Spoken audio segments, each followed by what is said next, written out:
Yo, what the fuck is going on, Mayvizzle fans, followers? Brought to you by... Wait, another week. Another week. Brought to you by... Another episode. This is the second episode this week. I forgot. Yeah. I forgot what I was saying. But anyways, Night Shift Merchandise brought to you by Night Shift Merchandise and Deathmatch Worldwide. We got fucking one of the craziest people that I've seen in the business. If you haven't seen the promo clip that I put together for this... You just take a look at the Twitter, the Instagram. You probably have seen it. This was like probably the most seminal clip out of deathmatch wrestling this last year. The man Hoodfoot, he's an absolute savage, an absolute monster. He's wrestled in like 22 promotions last year, give or take. I believe about 69 matches and maybe more. I don't know. He's so fucking active. He's doing all this crazy shit, crazy spots, squirting blood out the head. I've never seen anything like it, and I am shocked that I was able to get a hold of him because he is such a big name in deathmatch wrestling right now. I am honored to introduce to you Hoodfoot.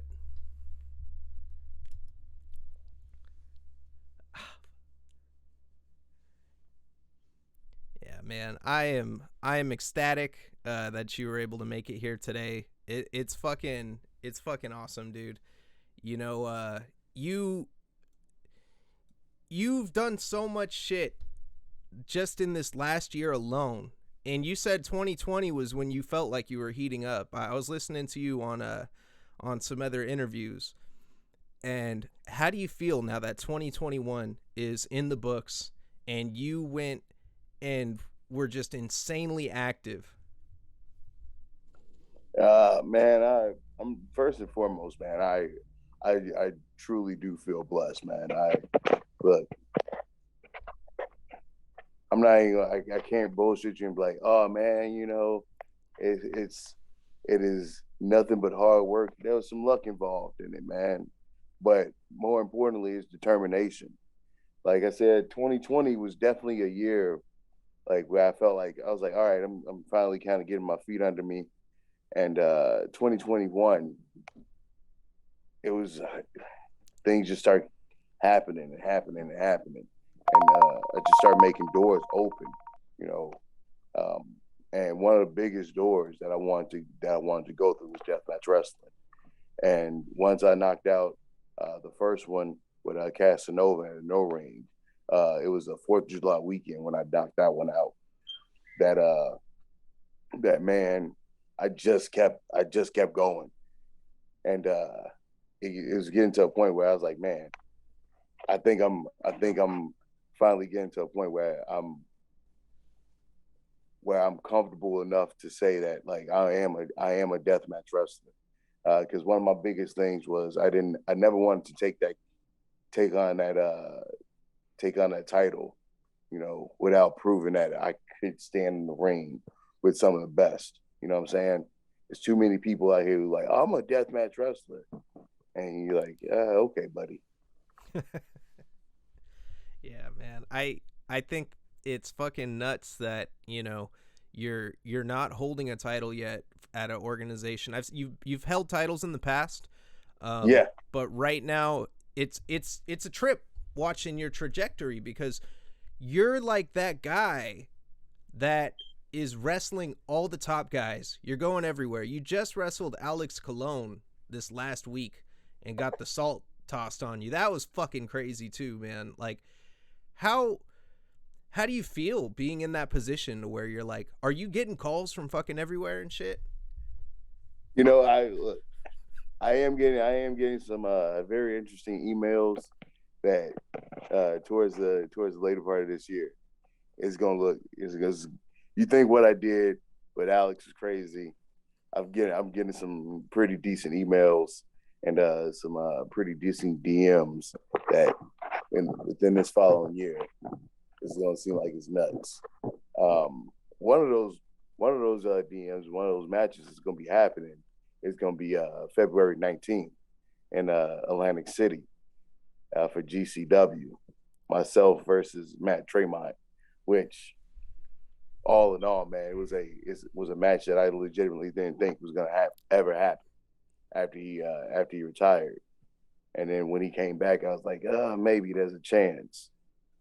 So I'm over the moon about this match, man. That's gonna be fucking wild, man. Yeah. Jesus Christ, yeah, that's fucking nuts. Like you're wrestling, so you have this lined up. Who else is on your list of like dream matches like that people you want to wrestle? So dream matches, obviously, like the very top of my list. I've made it known for a while. The very top of my list is Eddie Kingston, point blank, period. He's up there. I have Homicide, G Ravers, somebody I desperately want to wrestle, as well as Akira is a person I want to wrestle because I've known Akira since about our first year wrestling.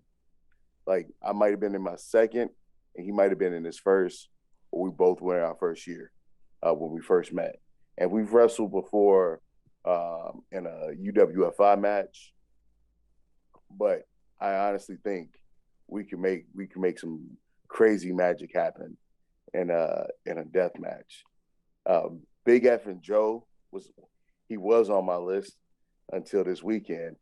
I get to go ahead and check him off, which is, man, like I said, it's insane looking at my calendar and going like, damn, this is pretty dope. Um, Debuting for GCW was definitely on my list, and dude, I can't even be mad. I can't even pretend to be, mad and frustrated with life right now. It's pretty good right now. Yeah, man, you did so much work last year. You did the fucking Carnage Cup. Now, the wrestling community is really like torn with the Carnage Cup.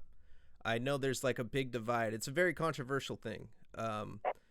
Some people say it's too much. Some people say it's like tasteless and shit. And then there are deathmatch fans that fucking love it. They're just like, yo, it's fucking something. What was your experience like doing that? Uh, it was it was definitely a weekend, man. Like uh, to close out the first show, somebody lost a finger. So Yeah, to tell you, like, I was shocked. I was like, oh shit.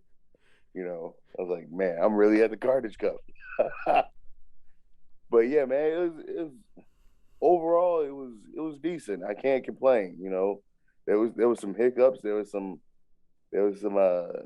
things that could have been done better. You know, but like I said, small details in the grand scheme of things. You know what I'm saying? Um, at the end of the day, it is what it is. I'm not 100% sure. I think I'll be back. I don't know if they invite me or whatever. I don't know if they enjoyed me or whatnot. And that's up in the air. yeah, that was so that happened like right after I like got into like the deathmatch scene and shit. And I remember I was like following damn near every deathmatch page that I could get because I was just trying to find more and more and more. And yeah, I saw the finger spot, and I was like, "What the fuck?" I was like, I didn't know what to make of it, man. At that Yeah, time, same, same. Like I was like, oh shit, I think that man just lost a finger. like, holy shit, yeah, that shit was definitely crazy. And then like I was already, I was already 6 beers in when the main event happened. yeah, So, like you can imagine my shock. I'm like, oh shit, what's happening? yeah, it's just fucking nuts, man. Out of like all of the odd like shows that you've done, because like I said, 22 promotions. Were there any promotions that really surprised you that you debuted at this last year? As far as like surprises and like just reception wise, or you know that I got the opportunity to work with them. Oh, I mean, just in general, like if you know, were there any ones you didn't think would be like, because you mentally prep yourself before you go out, I'm sure, and you kind of have an Yeah. idea of what it's gonna be like when you go. Was there anything you went to do that like something unexpected happened that was awesome? You're like, oh shit, like I didn't know it was gonna be like this, or this is more lit than I expected, you know? Um. So, ICW, the first show I did for ICW in the pit, I I didn't know what to expect fully. I didn't know if I didn't know if like the fan base there knew who I was or were familiar with me.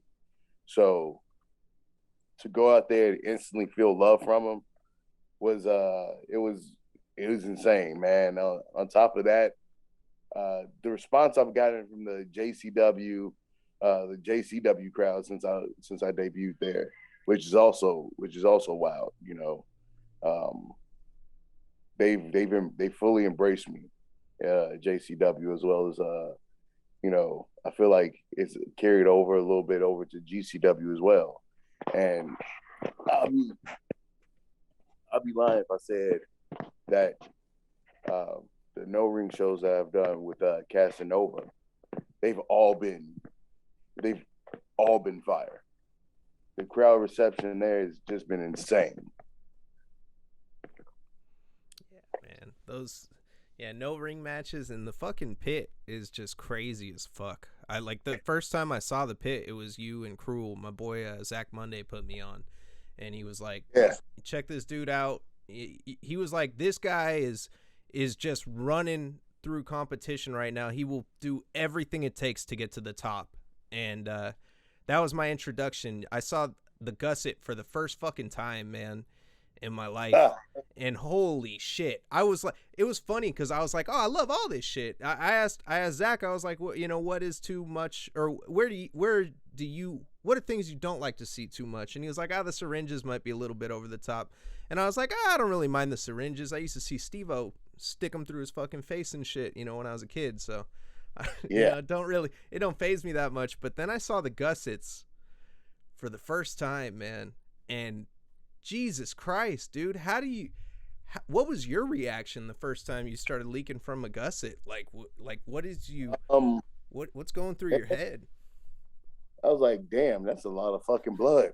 I was like, oh shit, man. I was like, damn, I didn't think it was gonna be this much blood coming out. And then I went quickly. I went, okay, all right, time to get over that. Time to get back to action. Yeah. Like, you know, I can only allow myself to be shocked for so much. Um, but I want to say the very first time, like, that there was a gusset used. It was in a flop house match with it was myself in a 4-way with Satu Jin, Carver, and I believe Zodiac. And that was the first time. That was the first time I got color with a gusset, and I was like, "Holy shit, this is a lot of blood." It was not a death match. Yeah. It wasn't a death. It just came out.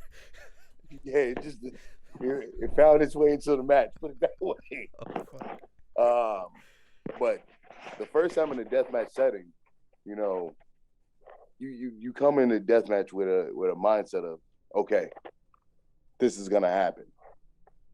You know, like we talked about a little bit before we started recording here. It's like, man, I've been in fights a good majority of my life. Like I've been cut, I've been sliced up before. So like I have a mindset of like, okay, this is what I'm expecting. I'm expecting there to be blood. I can't be shocked by it. If you allow yourself to get frazzled by a little bit of blood, I don't know what to tell you. It's like maybe you need to take a second and reevaluate what you're doing. Yeah. Fuck, man. That shit's off the hook too. Like you gotta be of a real calm mind when you're in there. You know. Yeah, it's kind of like you meditate a little bit beforehand. You know, it's kind of like a warrior mindset. You know, you got to meditate a little bit beforehand. You go out there, and you get like this tunnel vision where things that people say, "Oh my God, that must hurt." I don't even feel it. It's not even it's not that I don't feel it. It's the fact that I can't let it deter me from my end goal. You know what I'm saying? Do you get like a adrenaline dump in some matches? Oh, most certainly. Most certainly. What point does Like it usually hit you? Like in during the match or when you're coming out? Because when you come out there, you're hyped up and shit too. I'm sure. Like, so the first it comes in waves because that first time I come out there, I can just feel the energy of the crowd and my adrenaline is pumping from that. I'm like, yeah. And like it kicks in like somewhere halfway through the match where like that I get that second boost of adrenaline, you know. Like it's kind of like Nas, you know what I'm saying? When when you're racing, turn on the nitrous, then yeah. you got the second, that second switch hits. That's when I'm like, all right, like now I'm really going.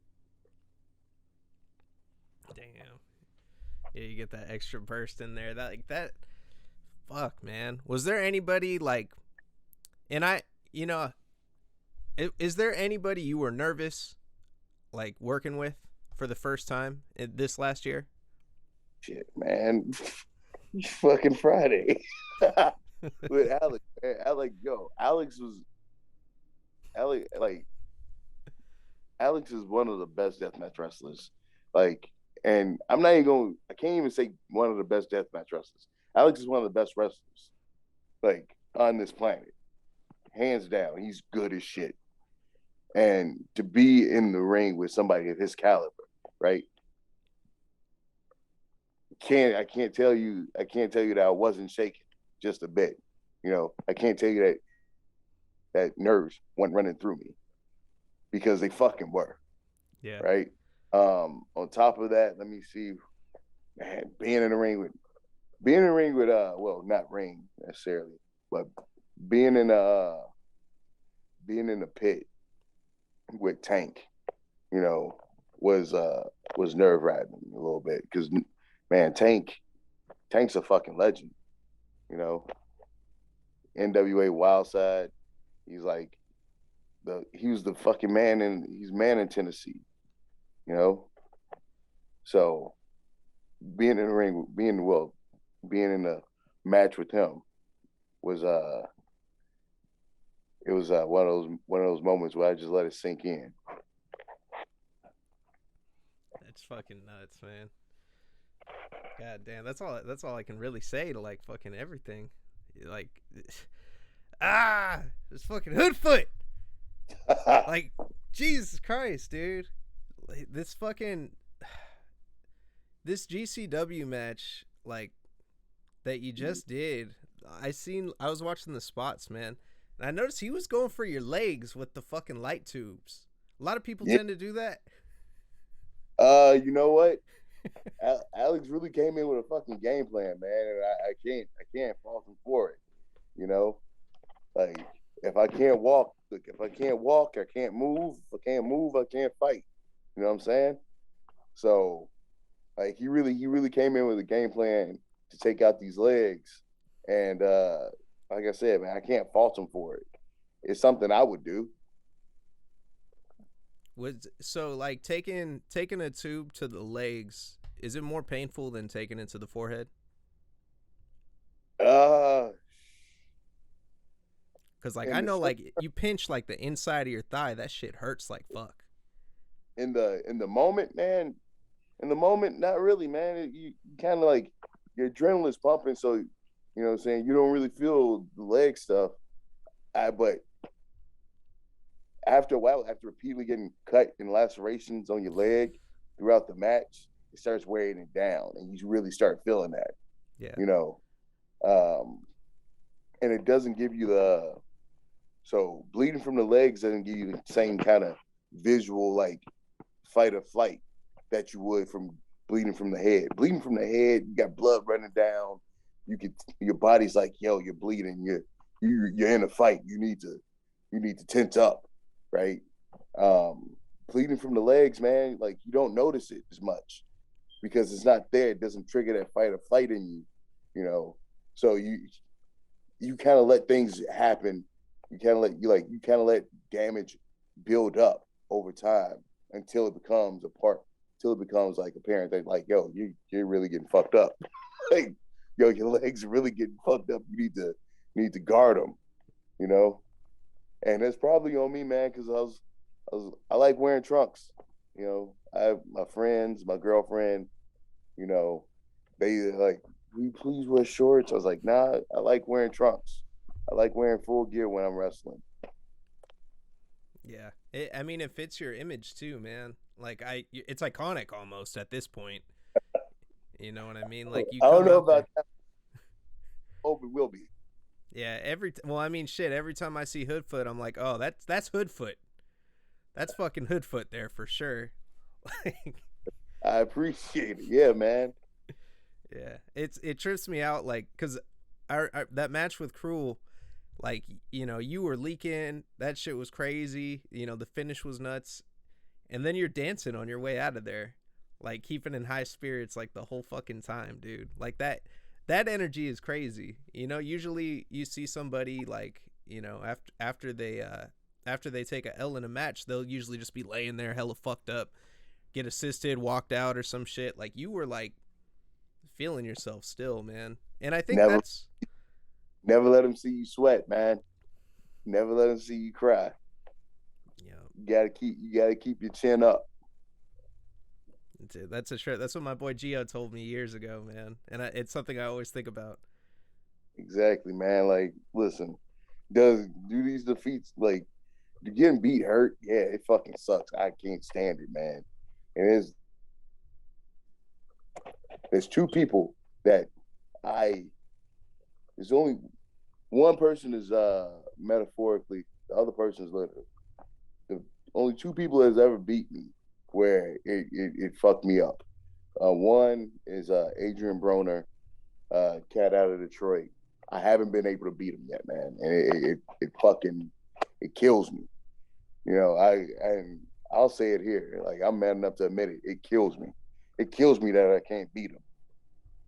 You know, and the other's Billy Dixon because Billy's Billy's a good he's good at getting in your head, and I try to work myself around it and try to outsmart him, try to get him, but he's sly. He's crazy like a fox in a way, man. And but other than that, I try to keep my head up after every match.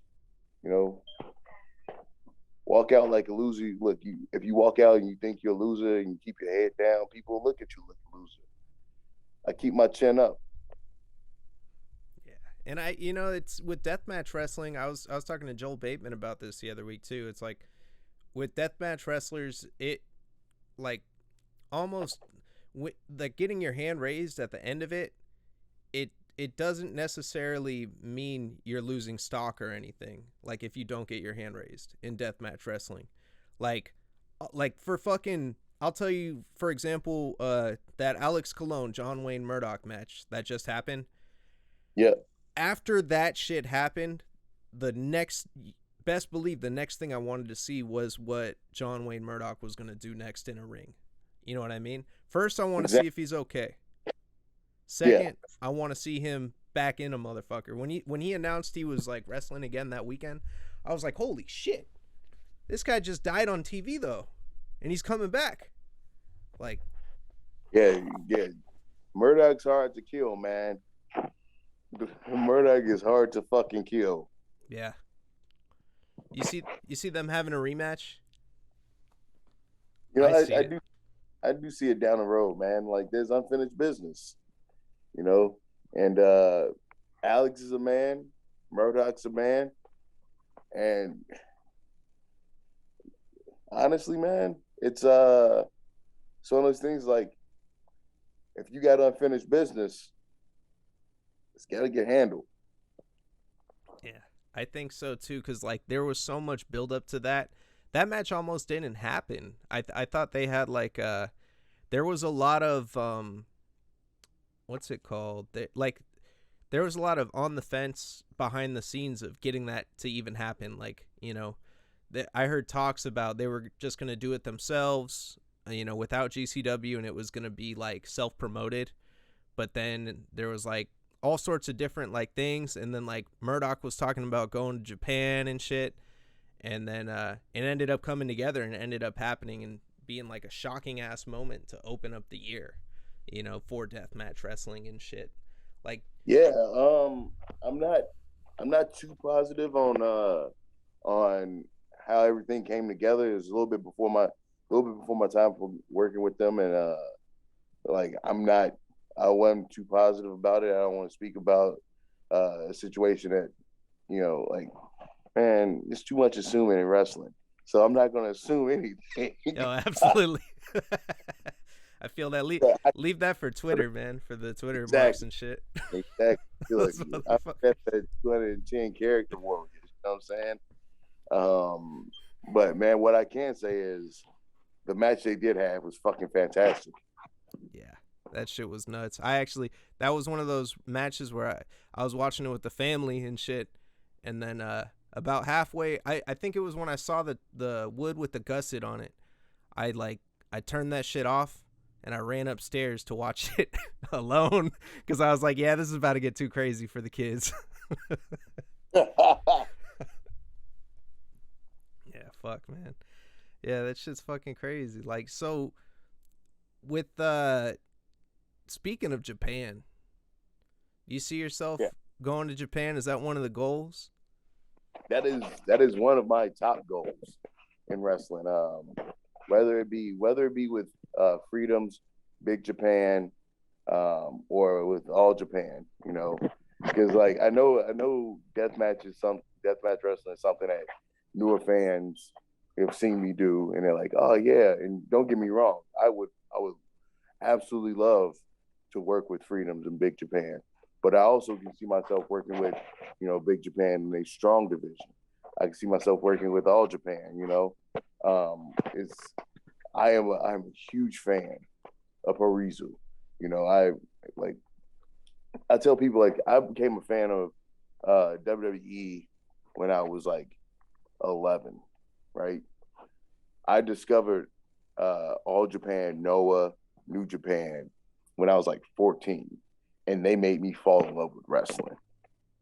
You know, um, so I love that style. It influences me to this day. Everything that all my offense, all my all of my thought process when it comes to wrestling is geared towards Parizu and 2000s independent wrestling. Damn, Because I'd be a liar if I said I didn't love Suicidal. Like, if I didn't love Super Dragon. man. Do you how did you start consuming indie wrestling? Like, did you start what was your gateway to that? Um, so I started consuming indie wrestling when I started watching TNA, and I would watch TNA, and I'll see like AJ Styles, Amazing Red, Chris Sabin, and basically I would just reverse engineer and go Google who they were and go see where they worked at, and then I'll go Google that company, because this is like about a year before we got YouTube. So I would go Google that company and try to find like any type of DVDs or anything like that, right? And then I'll write down the name of the DVD or the event, and I would go home, get on LimeWire, and download the show. Like, I would like go, and then like with that I found like Pro Wrestling Noah. I found All Japan, and I was like, oh man, what is this? And so I started just downloading all these like obscure Japanese wrestling tapes, and then about a few years later, YouTube popped up, and wrestling YouTube back in the day was totally different than like how it is now with bunch of people giving reviews and remarks about things they have no fucking clue about. Um, it was literally just tape traders, you know, posting up old All Japan videos. It was like Noah posting up like somebody finding and ripping the entire navigation tour. You know what I'm saying? Damn. Uh, there was wrestlers uploading, uploading matches that they had from the weekends prior, and then you also had like fans who would just make highlight videos for wrestlers. And man, wrestling YouTube might have been one of my favorite eras. Like the early 2000s of wrestling YouTube might have been one of my favorite eras because you had accounts like Suicidal Dragon who would like post up top tens of Japanese wrestlers, and like he also exposed me to the Southern California wrestling scene. So I found out about guys like Scott Lost, Scorpio Sky, Ronan, Brandon Gatson. I found out about those guys through Suicidal Dragon, and then I would go and try to find you know matches from them, and that's how I also found Pro Wrestling Gorilla. And what was it that made you fall in love with it? Was it for me, indie wrestling is just like cuz I grew up watching WWE during the Attitude Era, and I Yeah, fell off with that shit. I want to say after WrestleMania 21. It was like after Cena was in there for a minute, then yeah. I I just know exactly what you're talking about because I think around that same time I was feeling the same way. WrestleMania 21, was that Cena Big Show? I think it might have been it Yeah, it was fuck. I don't even remember specifically what happened that year. I just remember that that was when I was pretty much like, all right, I'm over this. I think was that when they had I can't remember because I had a cousin that was still like dumbass into it, and he used to tell me like all the shit that was going on, kinda, and then like there was like the Eddie Guerrero fucking custody match and shit for Damien, like just like weird ass angles and shit like that. Like it was still kind of creative, but like you know, I just I so couldn't fuck with it anymore. the I thing that felt started killing me with the Fed and everything, and the reason why. So I found out one of the reasons I liked like the Attitude Era wasn't because of the gimmicks, okay, whatever, but it was more of the in ring action. The storytelling through physical violence is what I loved, you know. Um, and towards the later part of the millennium, man, like I wasn't getting it. And, you see TNA pops up and you see these guys, they're out there really going, you know. There's not too much stick being put into a match, you know. You actually have a full-fledged match that's fleshed out, and they're able to tell this story through fucking physical means. And I'm like, man, this is what I've been waiting for. Right? Like this is what I'm looking for. And then also to go further with like all Japan King's Road style, where each time you're watching it, like you watch another match from the series that they happen, right? You go, oh, so this is an ongoing story between these two individuals. That's just not it's just not a one-off match. It's a match that happens, and then the next match that happens between the two. Everything that you just watched from that first match they had comes into play some way, whether it be guy understands how to reverse something, he understands how to work around this guy's situation where he's seen this guy's trick before. So he's gonna outsmart him here, right? It all plays into the overall story of the match and like the story of the match and the overall story of the feud, you know. Um, and in independent wrestling, man, fucking is dope as fuck. like, yeah. like independent wrestling was like a good measure to two. You got like Ring of Honor, where it's like this, like this physical embodiment of the sport, right? But it also gave you room for characters, you know. And now a lot of people are gonna say, "Oh, early Ring of Honor didn't have characters." Okay, then fucking tell me what the fuck Nigel McGuinness was doing with a fucking iron. Like, okay, you know, tell me about fucking Homicide. How was Homicide not a character inside the world of Ring of Honor, right? Yeah. Like, it just wasn't a it just wasn't like a poor imitation of strong style. It was his own. Like, Ring of Honor was his own style during that time. Yeah, the indies are fucking insane with storytelling. Have you heard of UGWA? Underground Wrestling Alliance? No, I haven't. Oh man, fantastic show. They're in San Jose. It was the first time I was ever exposed to like a live, show. And yeah, they do a mixture, like I think like the co-main and main event will like have deathmatch elements, or they'll have like an all-out deathmatch and then like heavyweights going for the main event. Usually Juicy Finau wrestles there a lot. um Oh, word, hell yeah. yeah, he usually is like, I think he's been in every main event there that I've been to. And it's crazy because the guy that puts it together, I asked him like how he puts the whole show together. His name's Slash. He Boss Man Slash. He was like, I write it like a comic book and I micromanage that shit. And I was like, for real? I was like, how much freedom do you give them? And he's like, oh, I give all of my talent as much freedom as they want to have, with what they're doing. But there are specific things that he sets up, and it's really good, man. Like Dark Sheik's there right now. Dark Sheik's holding the title, I think. I think it's the Oakland title. And Okay, is that the super weird, dope ass looking title? yeah, with the shark on it. Yep. Yeah. Okay. So yeah, I am somewhat familiar with the company. Yeah, they're fantastic. I don't know how far you're booked out this year, but I know they're doing they do this one, like, I don't know if it's like a deathmatch tournament. I know they do a lot of death matches in this one. It's called A History of Violence, and I think they're doing their 6th one of it this year.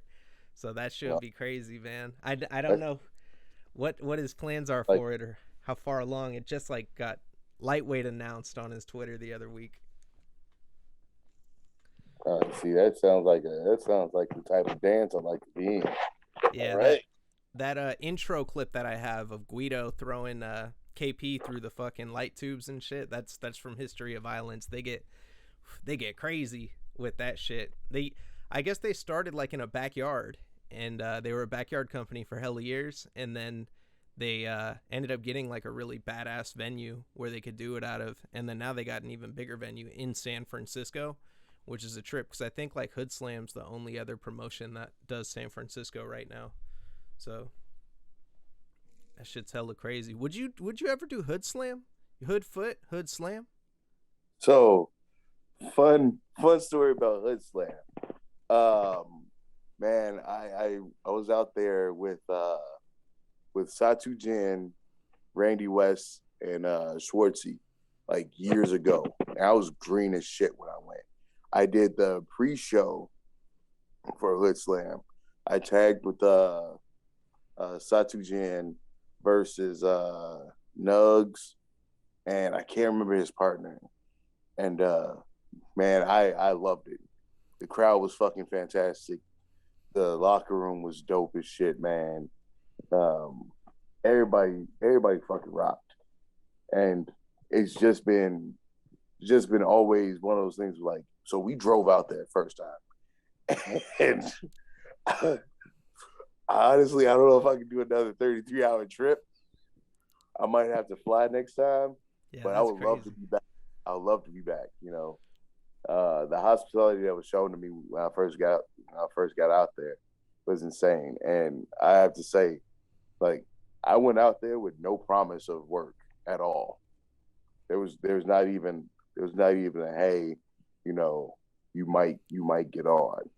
It was Yeah. like a hey, you're here type of deal. Work hard, and maybe we got a spot type of deal, you know. So Damn. for them to take a look at me after the ring is set up and everything, go like, you know what? Yeah, come on. I look forever grateful. Matter of fact, I just saw Sheik Friday in Detroit. Oh yeah. How Yeah. how do you like that event? Or what? Or I mean, other than what you were doing. And that event was kick ass, man.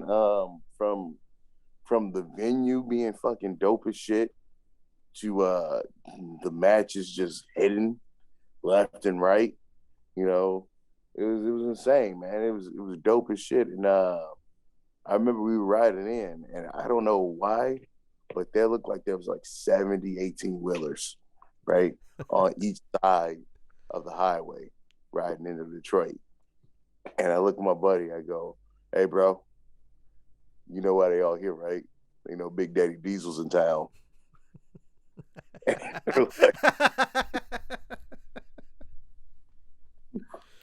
it was the weirdest shit in the world, man. Like, I kid you not. On the side of the highway, there had to be at least like 70 combined total fucking 18 wheelers on one side and the other side of the highway. Fuck. Do you think the town had enough lot lizards that weekend for them? Oh, brother, they were out there. You know what I'm saying? Money had to be made. Look, I'm not saying that. I ain't saying nothing, but look, a couple of paychecks weren't getting sent home to the wife and kids. That's all I'm saying. Yeah. I bet with that. Whenever I'm on the road, my boy always points that shit out every time we're at truck stops and shit.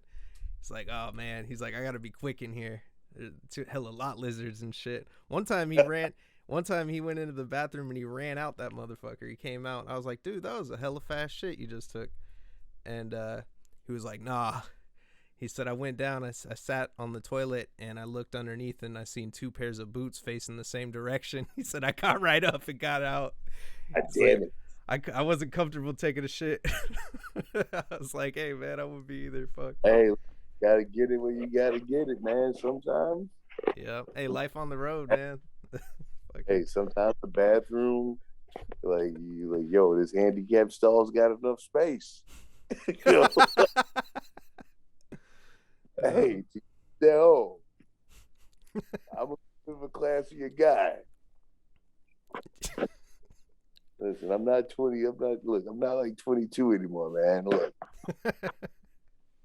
look, out here fucking the bathrooms. That's a young man's game. yeah. Or a dirty old man's game. Either way. Boy, dirty old man's game. Listen, if you're that old and you still fucking bathrooms, brother, we got a lot to talk about. Yeah. There's a lot of things that's going on in your life that you need to discuss. You might need to sit on the couch. Fuck, man. So you've been you you spend a lot of time on the road then, like going to shows, Yeah, driving. yeah, man. I I fuck. Let me see here. I started traveling um, about 2018, uh, tail end of 2017, 2018, and then I slowed down a little bit because of I had some court fees I had to pay off in 2019, and towards the end of 2019, I picked it back up, and from 2020 on.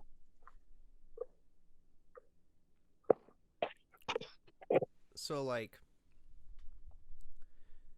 you ever see any crazy shit on the road, like some aliens, or do you believe in aliens? You ever seen some shit like that? Man, you know what? I If they're out there, look.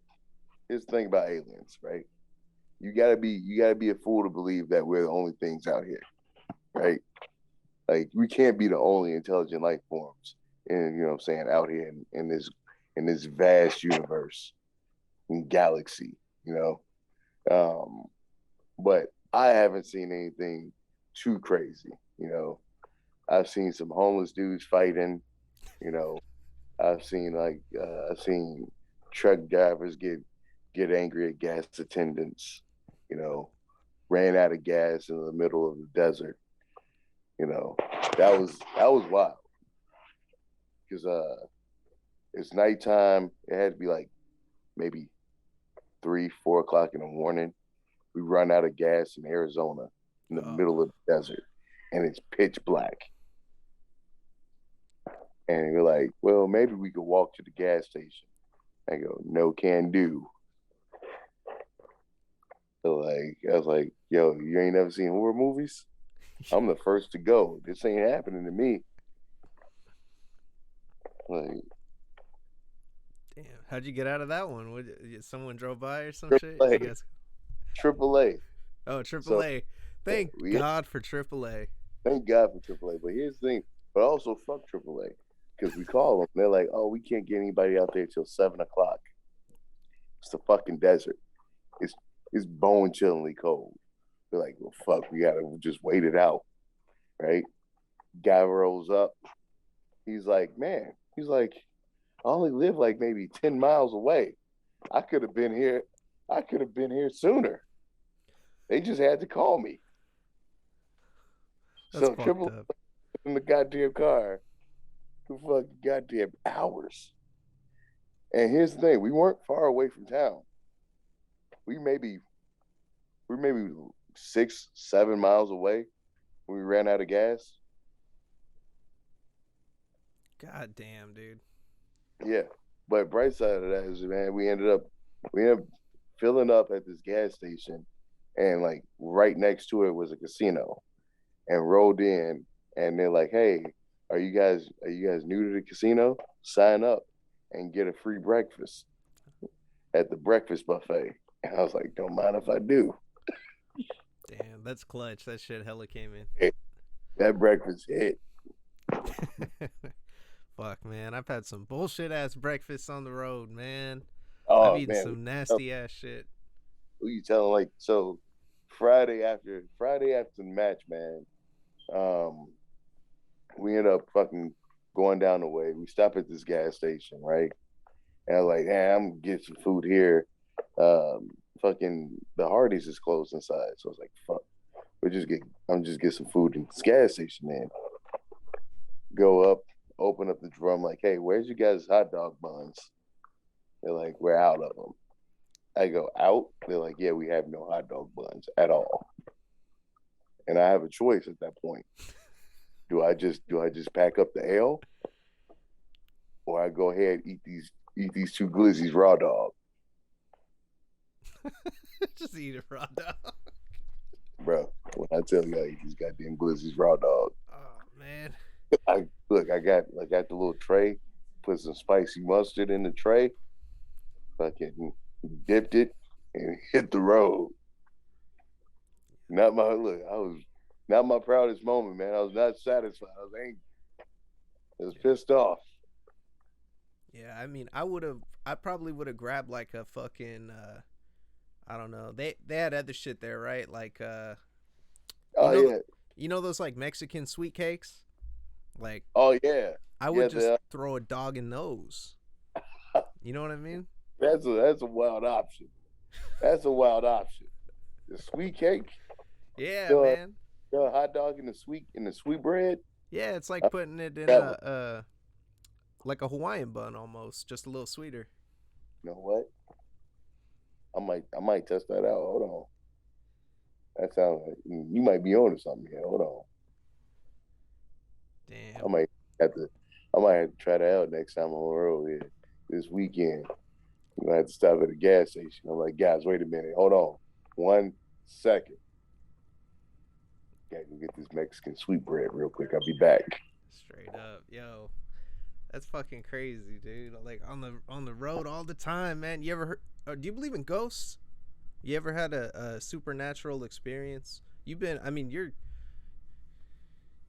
look like you're So on the verge of death sometimes, man. In these yeah, matches, right? so you gotta be has some supernatural experience. Man, like it's one of those not hardcore belief, man. It's you know, kinda sorta, You know, after I watch a scary movie, maybe. You know, um, I do believe that there's like that there's spirits. You know, but I don't believe in like how like people go like, oh yeah, like they can just like pick you up and throw you across the room. I go, that's like not really how ghosts work. Like that might be a demon, but I don't know about ghosts. But then we gotta get into all the supernatural shit. You know what I'm saying? My name ain't fucking Dean Winchester. I don't know shit about boxing fucking demons. Fucking yeah, I had Rex Sterling on here. He used to wrestle in like Ring of Honor and Yeah, NWA, and yeah, he fucking he was telling me that he used to have like a bunch of masks because he said when he started he used to wrestle under a mask, and they were all up on his wall. And one time he got in an argument like with his chick, and one of the masks just fucking flew off the wall, like into the center of the room. Like that's some crazy shit. that's actually what? Yeah, Hold dude. up. No I fucking. See, I'd I would be have been out. out. Would have been out the house. I would have Yeah, been out the house by that time. There's no way in hell you stopping me. I'm running. straight up, dude. Like that's it's funny. Like I always because Cal Jack said too that he has a house or he lived in a house in Florida that was haunted, and I'd be like fuck that immediately if some shit was haunted. First, I would suspect like a carbon monoxide leak or some shit. Yeah, You it's know? fucking my head. Yeah, But like actually, I do have a ghost story. It's not mine. My buddy, his name's Brandon Barnes. Bro used to live out in what was it, Lancaster. Say he's originally from Cali. He used to live in Lancaster, and he had this house with his ex at the time. And he said that he'd be in the shower, and he like nobody there, and he would hear his wife calling him, or he hear like his sons playing, and he like hey, and like nobody's there, right? Or like he'll be sitting down in the living room, and he'll hear like somebody running in the kitchen. I was like, bro, I was like, nah, man. I was like, not for me. yeah, I'm good on. I would like that's fucked up, man. Imagine signing like a year lease on some shit, and Oh, then you I'd have broke that lease. yeah. I was like, I'm like, but this also brings up another like so. I know you can't necessarily fight like a ghost, right? But like a demon. But like, what if you got like fucking brass knuckles and you dipped them in holy water? I guarantee you could piece the fuck up out of a demon with that. Yeah, they call it shadow boxing for a reason. I mean, that's I'm telling you. probably Look, that's probably all you got to do. Just shadow box your way around the house where the most activity is. You fucking put that motherfucker to sleep. no, what thing you gotta do though, you gotta plan ahead. You gotta get you a can. So you gotta home alone the fuck out your crib. Right? So you put a little can above your door, right? A little paint can with white paint. So So yeah. that way it opens the door, spills on it, and you're like, yeah, I see you now, motherfucker. Let's go. You start fucking it up. That's good. Fuck, they gotta do that. They gotta do a movie like that. I seen so your tweets. That reminds me of like one of the tweets you made, because you said how do you kill a giraffe, or how do you wait? What did you say about a giraffe? You Oh, said yo, like where do you choke a draft out at? The yeah, bottom of the neck or the top of the neck? yeah. It was I was right with that answer too. I guessed, but So was it I, bottom or the top? it's the top, and you get them when they're drinking water. It does make sense that they see. Here's the thing, though. You gotta really be sure you getting it if they're drinking water, because if they raise their neck up, They're lifting you up too. yeah, look, you better slide down like Fred Flintstone, or you're done. Yeah, that's just got to be locked in. Also, so like related question to that, Like, how would you ride? How would you ride a draft if you want to like ride it like a horse, right? Where would you put the? Where would you put like the what do you call them? The straps where you hit them Saddle. with the saddle. Like the saddle's going on the back, right? Yeah. But where would you put the straps at? That the reins. Where would you put the reins at? Like on the fucking Like, ears or some shit. like yeah, You got some long ass shit. bro. I want to be that rich where I just ride around. Who fucking like, yeah, he just walks around with his draft. I come riding into town with a draft, like, yo, what's up? It's good, yo. I think like say in like 4 years, say WWE sells, Yeah. they sell everything, and then they actually get like a good creative going, and then they like work themselves back up to the top where they give people freedom and shit, and then they have like they hire you, and then they're just like, all right, whatever you want to do, and then you come into WrestleMania on a fucking giraffe. On a fucking draft. Walking in WrestleMania where like do like the sidecar area where they would do like Alberto Del Rio's car and shit, or JBL's car, right? It'd be me with the draft. And I slide down the rest of the back like fucking Fred Flintstone. Fucking Dude.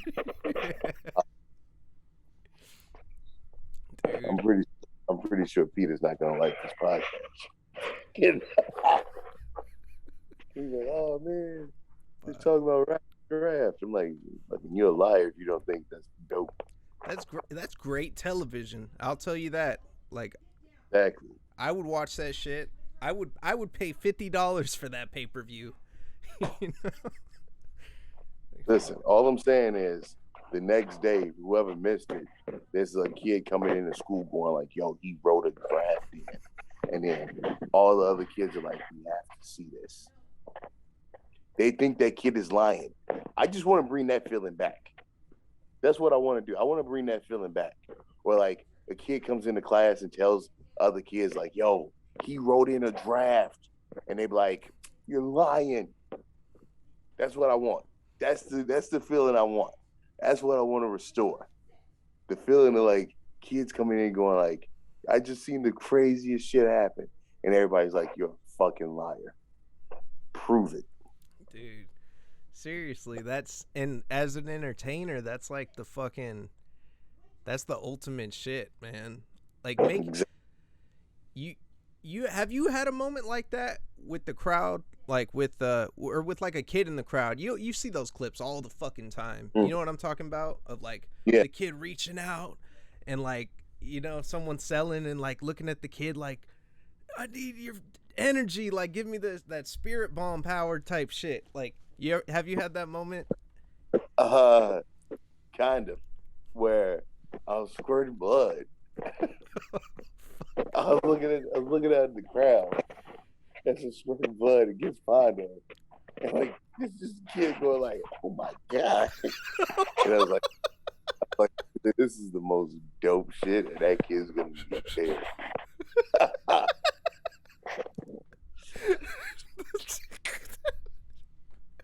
I love it.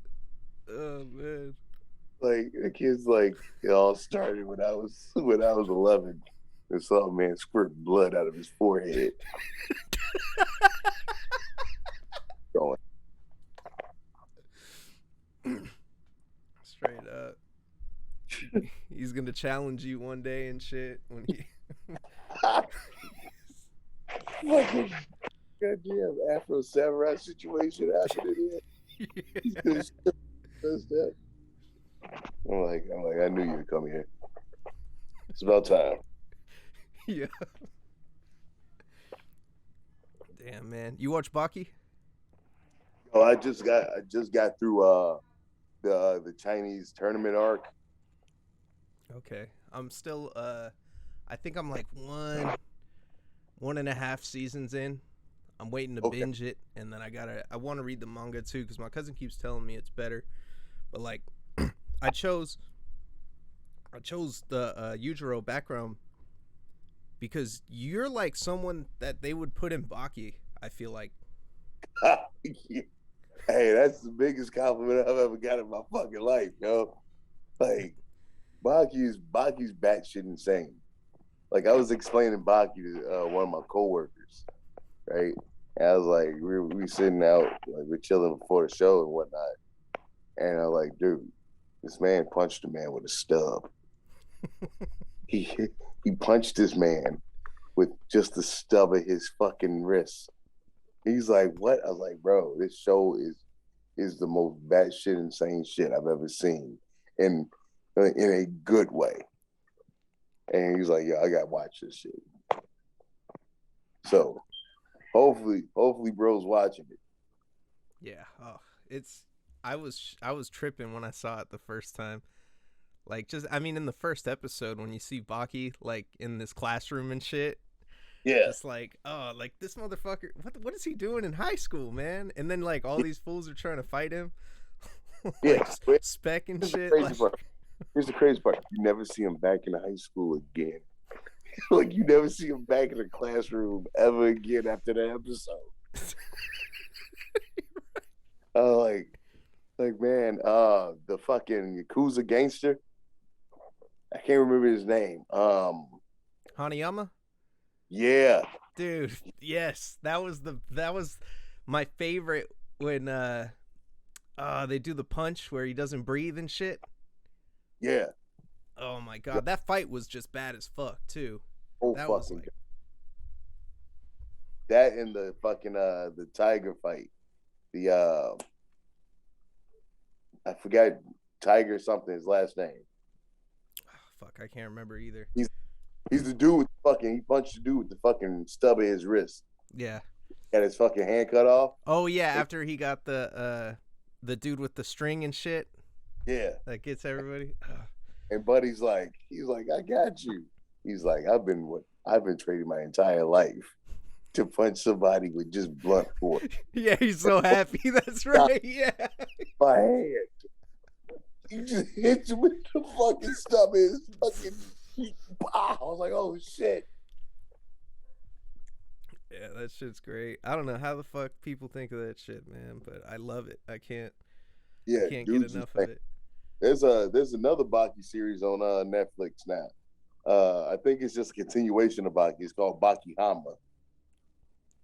Oh yeah, I gotta get down. I gotta binge that shit. I'm off for a couple days, so I gotta fucking take advantage of that. I feel that. I feel that, man. Hopefully here. Uh, let me see. I got a little time here next weekend. Um, well, next Friday. Uh, to kind of like sit down and binge some shit before I gotta go back on the road. So I think I might go tap into this Baki Hama. How's your calendar look already for this year? You're announcing shit left and right, man. Man, my calendar is getting full, man. It's filling up. It's looking nice. I'm having a few good problems. um, I can't complain. Like I said, man, I got some crazy stuff announced, yet to be announced, and we just gonna go from there. I got some irons in the fire, um, and let me see, probably up to May, up to Damn, May. that's almost half the year already. Look, blessings, man. Like I said, blessings. So, are you going to be outdoing your number last year? Because that was a fucking feat, man. I think maybe there are a couple people that were up there with death matches last year. I know like John Wayne Murdoch. I think he held the record last year for most death matches.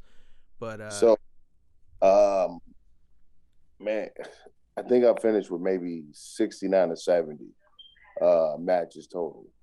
Um, to be fair, a, a good number of them were just straight up singles or tags.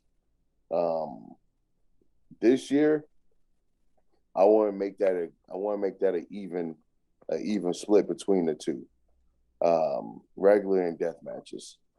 You know, I'm trying to beat 70 this year. I got a couple of tournaments booked. I'm shooting for 5 tournaments this year. Damn. Yeah, yeah, man. Like I want it. I want it all.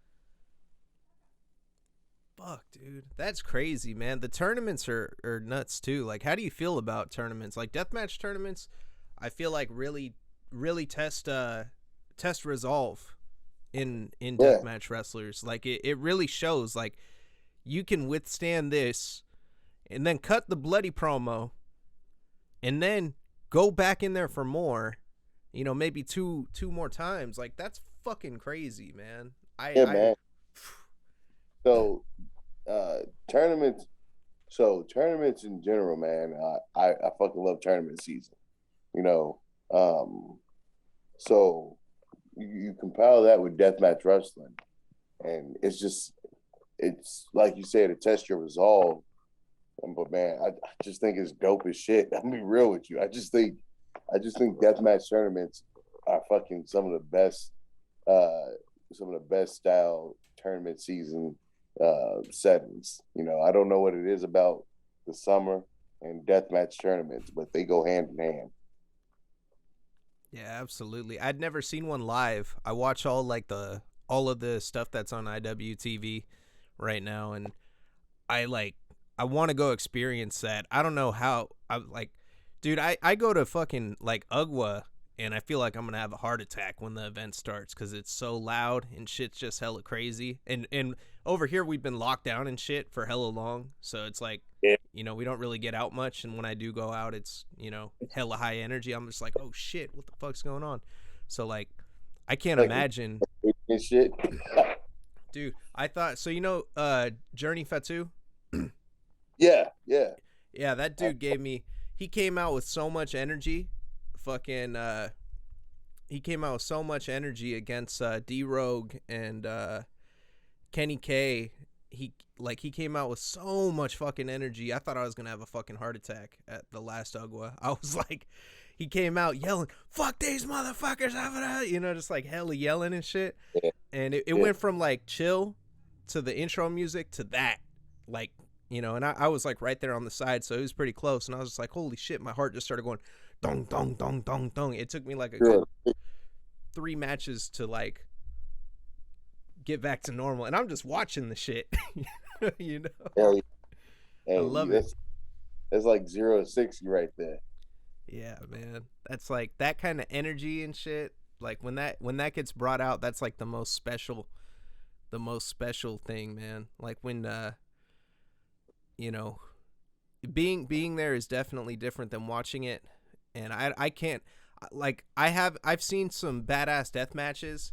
I haven't seen the Gusteds yet live, so I know that's probably gonna be a whole nother level of shit when I finally get out. I'm planning on getting out to one of these tournaments eventually. Fucking just flying out to wherever the fuck I gotta go. Probably with Zach Monday if he's down. You Yeah, know. man. I highly suggest, if you haven't seen one, man, like see one in person. I believe Crimson Crown runs out west.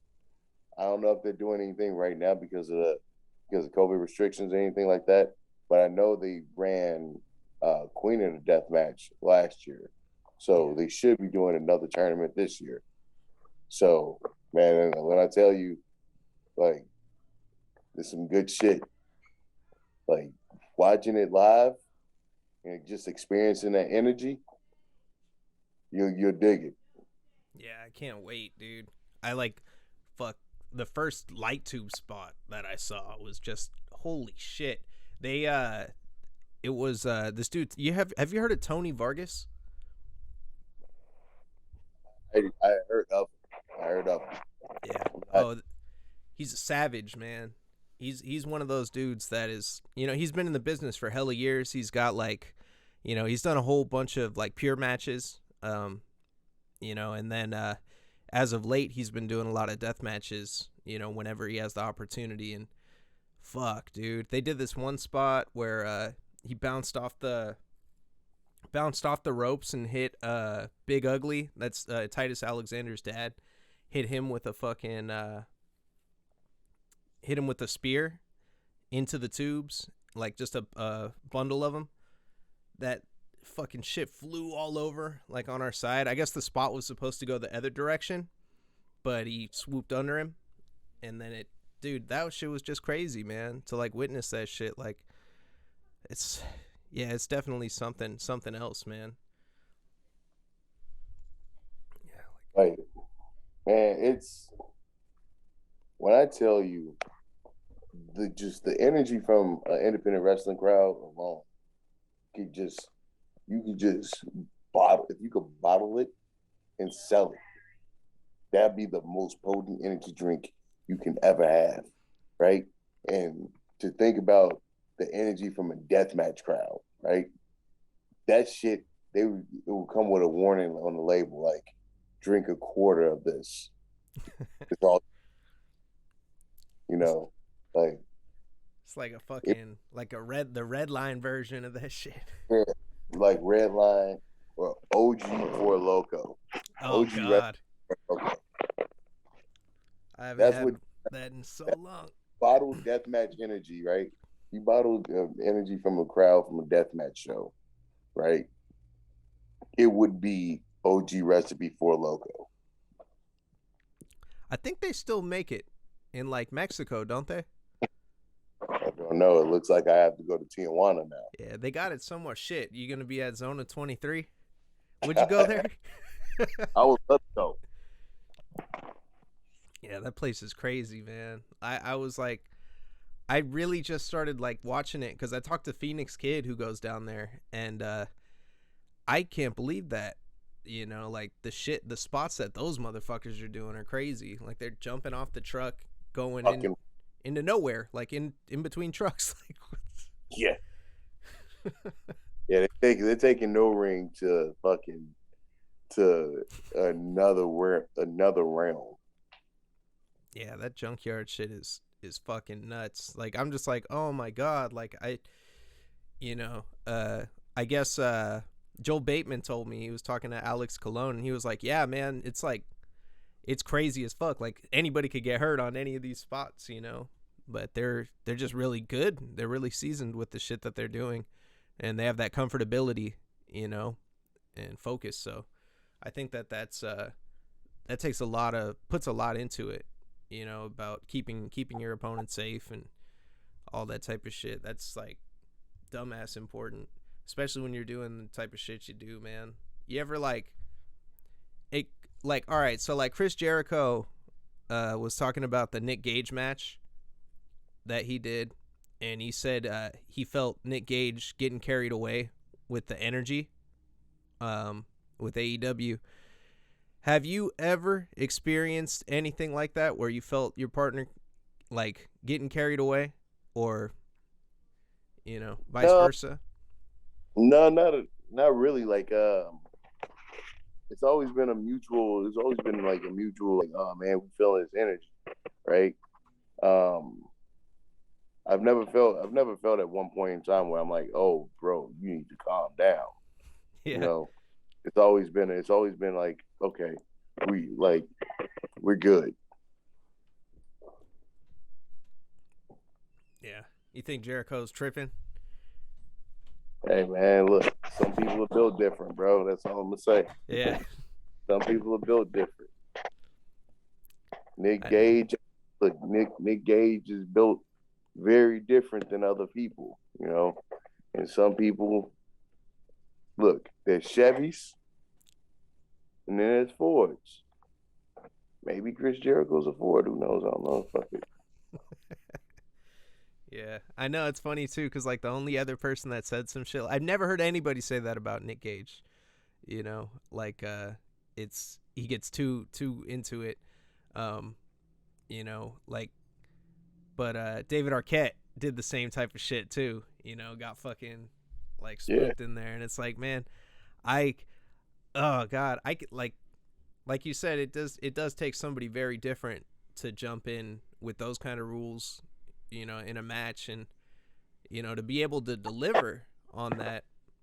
Like, that's who's the greenest person that you've met that is that's with the shit that is really good, Is there anybody like that surprised you? Because like you said, Uh, you know, in deathmatch wrestling or in wrestling general? deathmatch wrestling. Man, greenest person. Technically, I'm the greenest person in deathmatch. like, I'll be real with you. I've been lucky enough to work with individuals uh, far more talented than I am, far more seasoned than I am inside the ring. Um, and like I just been able to adapt and work with them. You know, I thank them for leading my hand as much as possible. You know, special shout out goes to Josh Crane. Josh Crane was my second death match and my first death match inside a ring. And so, and like when I say like first death match, like inside a ring, that's legit. Like I was coming in off just one death match prior.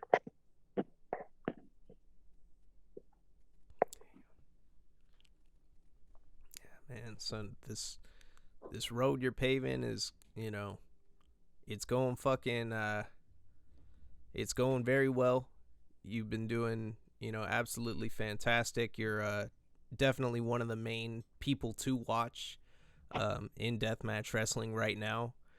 Um, what is your long-term goal with your wrestling career in 5 years, or what is it going to take? I know it's like you're literally like you're hot right now, and you're just getting more. You're like fucking you're building up, man. Yeah. The steam, building up a lot of steam. Now, what are your goals you have to accomplish before you wrap it up? Like when you're, ready to retire 10 years, 20 years down the line. So, first and foremost, obviously, is I want to wrestle in Japan more than I want to fucking breathe.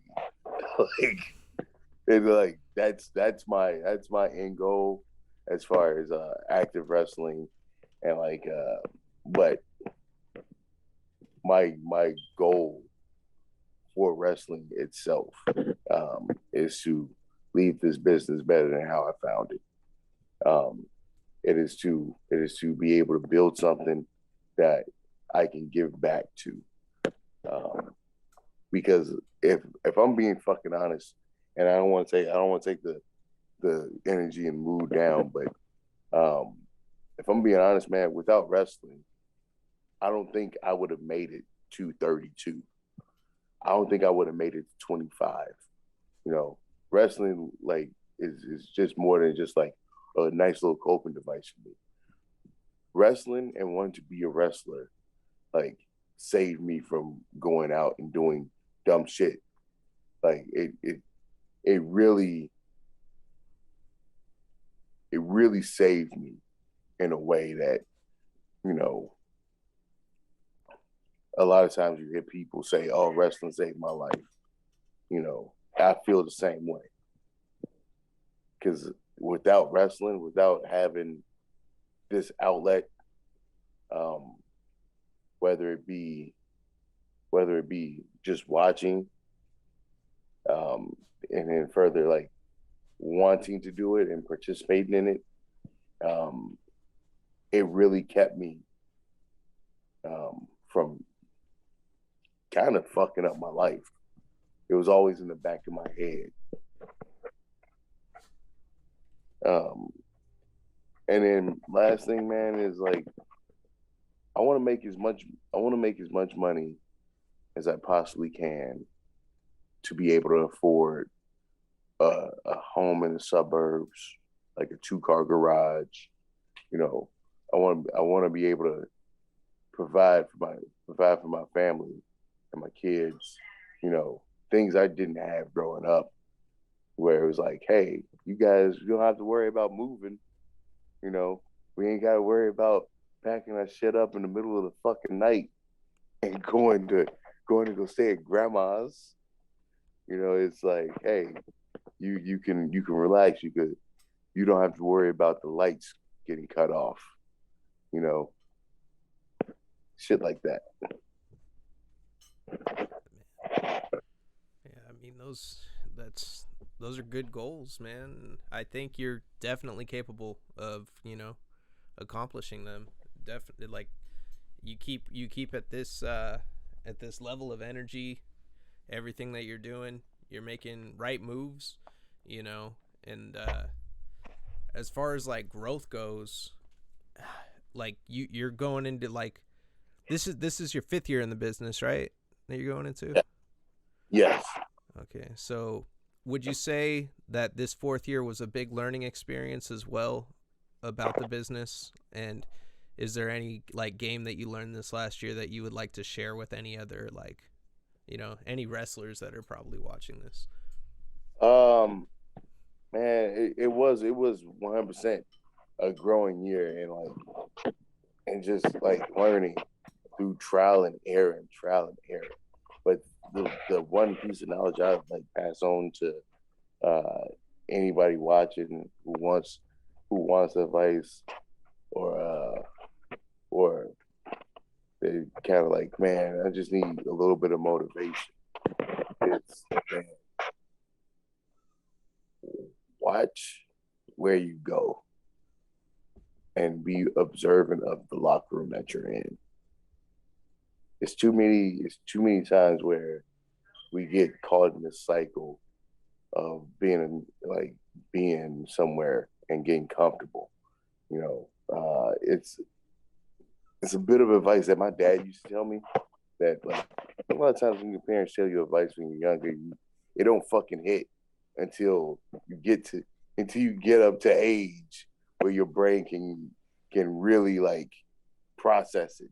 You know, but he used to always tell me, don't be don't be the smartest kid. Like, don't be the smartest kid in the dumbest class.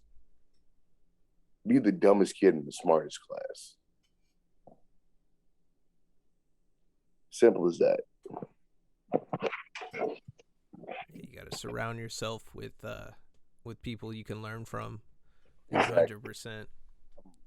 I'm never shy about being like, oh well, like I don't like feeling like I'm the most competent person in the room, because goddamn, if I'm the most competent person, holy fuck, we got problems. But like, no, it's in all seriousness. So it's like I always want to be better. You know, like I always feel like there's room for improvement, and that we can't stay stagnant. So I seek out, I may not ask, outright, but I'm always listening. I'm always watching, you know, I'm always taking notes, either physically or mentally, you know. I'm paying attention. And when I'm in these locker rooms of people that I want to work with, and people that I want to call colleagues, I keep a mental note of what's going on. I watch and I watch and listen and see how things move. You know, because you can't be rich paying attention to the dude in the slums. You might find a few gems, right? But you could definitely get rich by paying attention how the billionaire moves. And if you in the room with the billionaire, then maybe you should listen. Yeah. Damn, dude. That's like what you ever read Rich Dad Poor Dad by Robert Kiyosaki? I I am familiar with it. I have sales background, and it was one of those required readings for leadership training. Yeah, that's like one thing that stuck with me too out of that. It's like straight up you got to like, you look at people's habits that you want to form and you do that, and like doing that in the business is a trip, man. Like cuz you got everybody's out. You know, everybody's out for themselves, but at the end of the day, everybody is also about. Well, you can't really say everybody's about the show, but the most successful people are the ones that have the show in their best interest. You know, the ones that are successful. Yeah, because they understand that, like, yo, I might be out there by myself, but this is a team sport at the end of the day.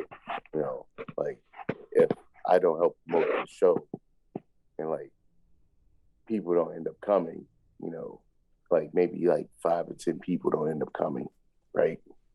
That affects the promoter, where if he has to make a decision on if he wants to run again that following month. You know what I'm saying? Like, if his door wasn't good, like, he's like, oh shit, damn, okay, well, shutting down shop, guys. See you later. Fucking closes the garage door. And you're like, ah, fuck. You know, if, like, I don't share it, other people don't share it, and that person don't share it, then now you got like a full roster of people who are not sharing a flyer. Yeah, it's got to be like that. You know, Doc Atrocity. Yeah, Yeah, he was saying, like, you got to learn it. You got to be useful in every aspect of the business in order to be, like, successful with it. You know, yeah. whether that means doing ring crew, you know, whatever you can do. Yeah, it's it's hustling, man. It's understanding, like, yo, I have to hustle to make sure, like, it's like working from ring crew to this to, like, sound, this, that, and other, right? And not necessarily everybody wants to be a fucking star, right? Let's get this out the way. Everybody want to be a star, right? But being able to do all the underground work, right? The shit that people don't see. That's more important to a lot of people than you going out there and trying to be a star, right? Because if we ain't got music, goddamn, where's the entrance gonna happen? Yeah. Right?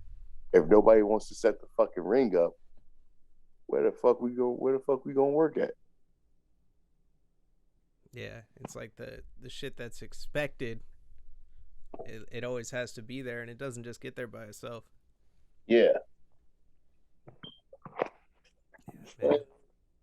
It be what it be, man. And I'm not gonna get on here and try to get on here and preach, you know, tell people, set the ring up. If you don't want to set the ring up, if you don't want to go to shows as like a green kid, or like somebody who wants to just be able to work with a company and don't want to set the ring up. Hey, I ain't gonna fucking tell you not to. Like, do what the fuck you want to do, right? But at the end of the day, my dad used to tell me, you can do whatever you want to do, but you gotta sit your decision. So if you don't want to put the extra work in, that's fine by me, right? I ain't gonna twist your arm, but you gotta sit with your decision. Yeah. Damn, man. Man, you can tell I'm getting old now because I'm rehashing all the old head proverbs. I'm sounding like a dad or an uncle now. I don't like it. I do the same shit. I'm about to reckless advice. That's what I'm about to do. Man, I don't know, man. Get drunk, get fucked up. Who knows? Come on, dude. Let's fucking rage. I feel that way when I talk to, like, my nephew and shit. Bro, Trying to tell him about school. I'm like, I be telling him, like, look, hey man, listen. I know this shit seem cool right now, but I'm guaranteeing you, in like 5 years, you're gonna regret every bit of it. Like, you need to go ahead and focus on your classes.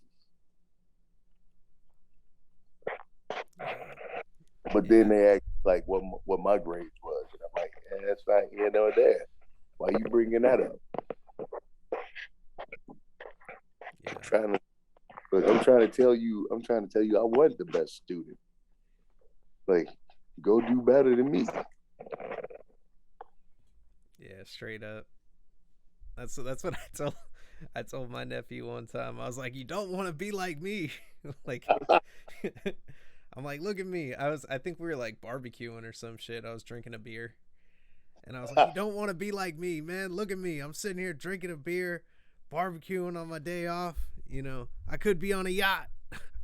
On the yacht. I wouldn't have to drink because I'd just be happy. That's. Shit. God damn. He was like, oh shit. He started doing his homework and shit.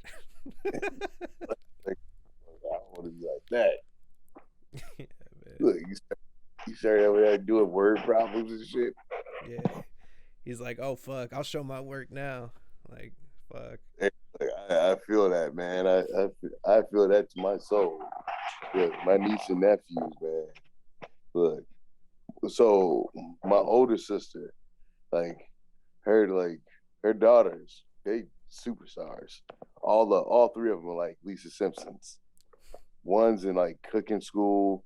The other's like I think she's like just finishing up college now, and the other one is like at Juilliard for dance. She like, so I'm like, look, I told my sister, I was like, yo, when you're done, look, when they done, let me know. So whichever one hits Rich first, I'm sleeping on y'all couch. Look, like she live out in Baltimore. I was like, yo, there's a bunch of shows out east. I could easily just chill. I could easily just crash.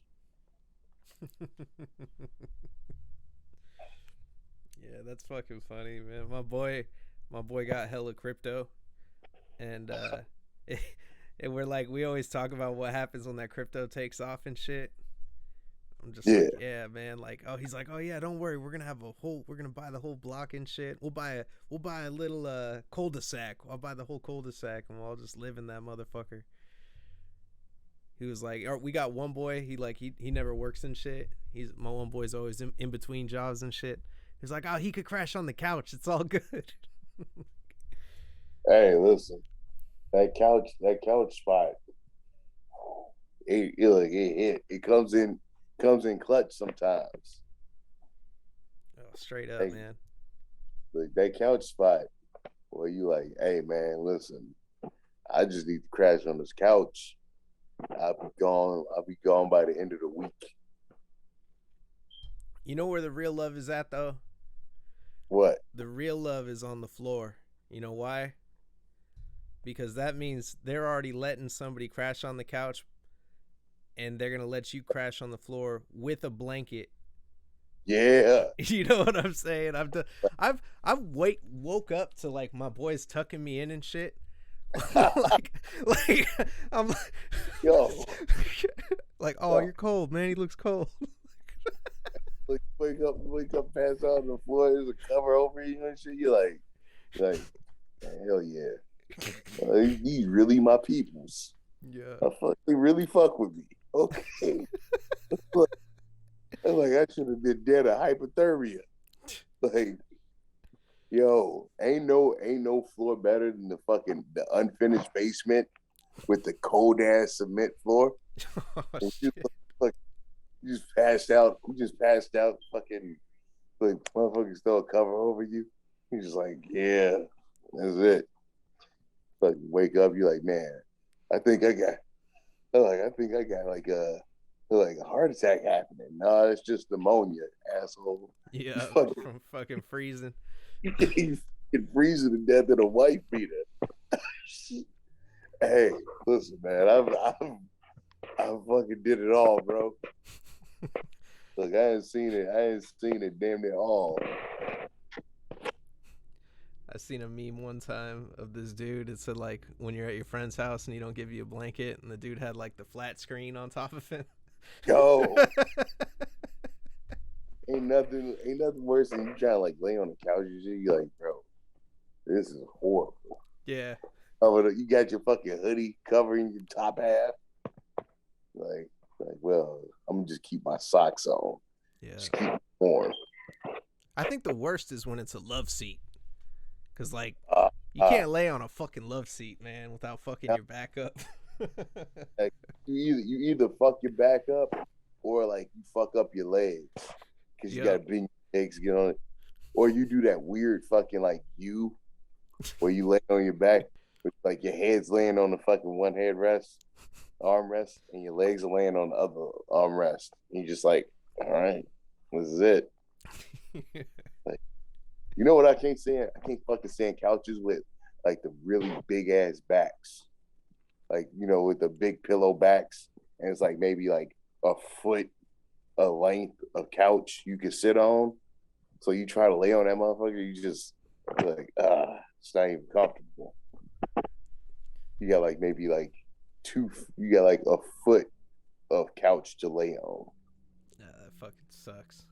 Yeah, it's like, oh man, I need to get some dope furniture. I like the best ones are the ones with the fucking feet that pop out.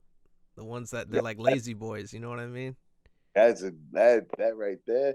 You get the lazy boy connected to the sectional. Yes. Yep. I crashed at one of my homies' house up in like Michigan. He had the sectional right with the real deep couch. So like it's about the damn size of a like a queen size bed. You just lay your whole back on it. Yep. Pass out, bro. You talk about relaxing. That was it. I was like, man, it must be dope being an actual adult that can afford shit. I feel. Fuck, You like dude. this type of man. I was like, man, this is the type of couch you gotta have credit for. Like, Yep. Yeah. you're like, this is a good credit couch. Straight up. I know. I always thought it was funny when I was young because I used to always hear people like, "Oh yeah, I'm making payments on my couch." I was like, "No one makes payments on a couch." And then I got Oh, older and I'm like, "Oh fuck, you got to make payments on that motherfucker." like, yo, I'll be real with you. I never knew payments were made on couches. I was like, you just go to like a store that ain't got no sign. You walk in, it's like a dude, his wife, and like 2 or 3 kids in there. And like you're like, yeah, this one. And then you fucking get like you call your uncle, he come pick it up, and y'all fucking struggle half a day to put that bitch in the house. Like I've never seen payments on the couch. Yep. Unless you get like a rent a center. Like, that's it. Like I found out people made payments on couches. I was like, shit, fuck Yeah. that. Dude, I met this chick one time. She said she had like 2,000 like owed on her bed. And I was like, damn. But then it makes sense. I mean, like, you sleep on the shit every night. Like, it would make sense to do that. Like, people fucking spend 20K on a car, like, every 5 fucking years, without even tripping. So, Yeah, look, to each their own. Like I've seen people buy like the Tempur-Pedic beds with the full functionality of like the motorized like bed frame, all that shit. I go, hey, if that's what you want, I ain't gonna argue with you. But like a regular bed does me well. yeah. I got, like, one of those, the ones that came out of a box. Those, like, Uh, the yeah, fucking, I got it from like Costco. really. Yeah, it was like $300. It was in a box, right? And it was just a heavy ass box. You open it up and the whole shit goes, and it just it's a king size bed in a box. Yeah, yeah, man. Like fucking you rip that bed open, bro. That bitch just fold out, and then you got what is it like an hour or something like that Yeah, to you let just it up. let it fill up and everything, and then it hurts the fuck out of your back when you lay on it for the first like month.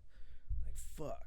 A word? Yeah, it Shit. sucks, man, because it's hella firm at first, and you gotta like it attach. It's kind of like a Tempur-Pedic top almost, but like, uh, Okay. All yeah, right, but so you gotta like work it in. yeah. It was cool. I mean, it's I just like that it's a big ass bed. My lady, she's like, it's funny. I tell her like she's always thrashing at nighttime and shit because she like You know, she don't cuddle and none of that shit. She just fucking like you get close to her, she starts kicking. So I was like, thank God I'm not getting pushed off the bed anymore. You know, or getting pinned down. I got a dog. He sleeps with me in the bed too, so that motherfucker pins me down in awkward positions and shit because I won't move. Like if there's something like pushing me, I don't move. So that shit fucks me up too sometimes.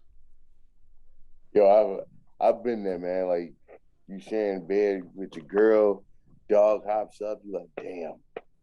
Like now you got like just a sliver of a bed. You're like man, I might as well just go sleep on the fucking couch if I ain't got this much. Yeah, straight up, dude. Like she used Like to I went like over. she's laying there like a starfish and shit, like her arms out, legs out, and then the dog's fucking like horizontal and shit.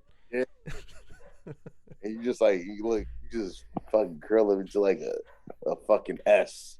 Yeah. And you're like, that. Nah, worst part is like fucking when they're like, I like just get underneath me. Fucking you go with a big spoon in, your fucking arm go to sleep. Yep. You're like try to get your arm from underneath. And for whatever reason her head weighs like 70,000 pounds. You're like, man, I can't get my fucking arm out now. You're like, God damn. So now you just laying there contemplating on fucking chewing off your arm like you're like James Franco in that one movie. Fucking like, and then you're like, damn, I'm thirsty as fuck. I need some water. You're like, fucking try to get out of the fucking bed. You fucking take off fucking.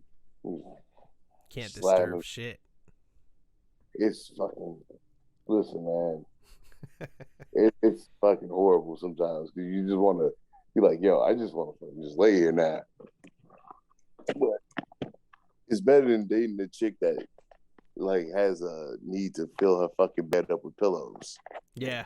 I hated one of those shit. Like you walk in, there's like 17 pillows on the bed. I'm like, how the fuck am I supposed to lay here? Yeah, that's a quick way to fuck the neck up, man. I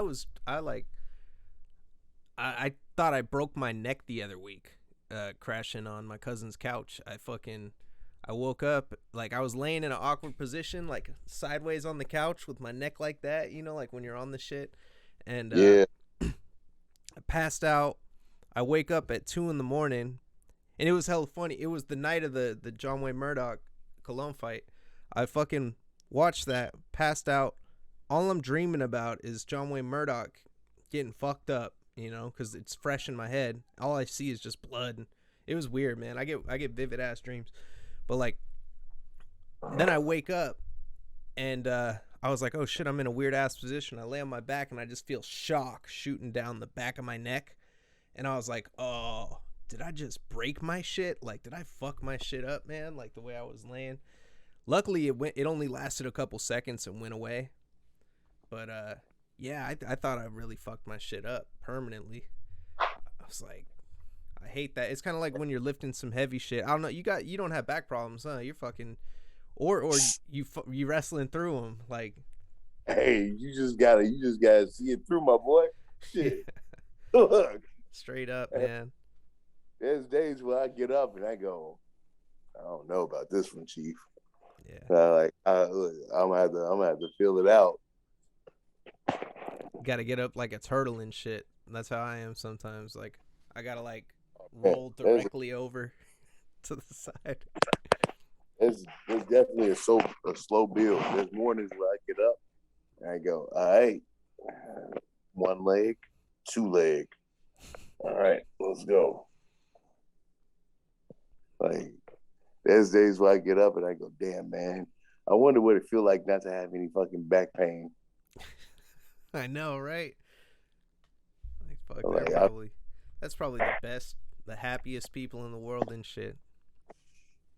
And I want to go back in time just so I could wake up again without any back pain.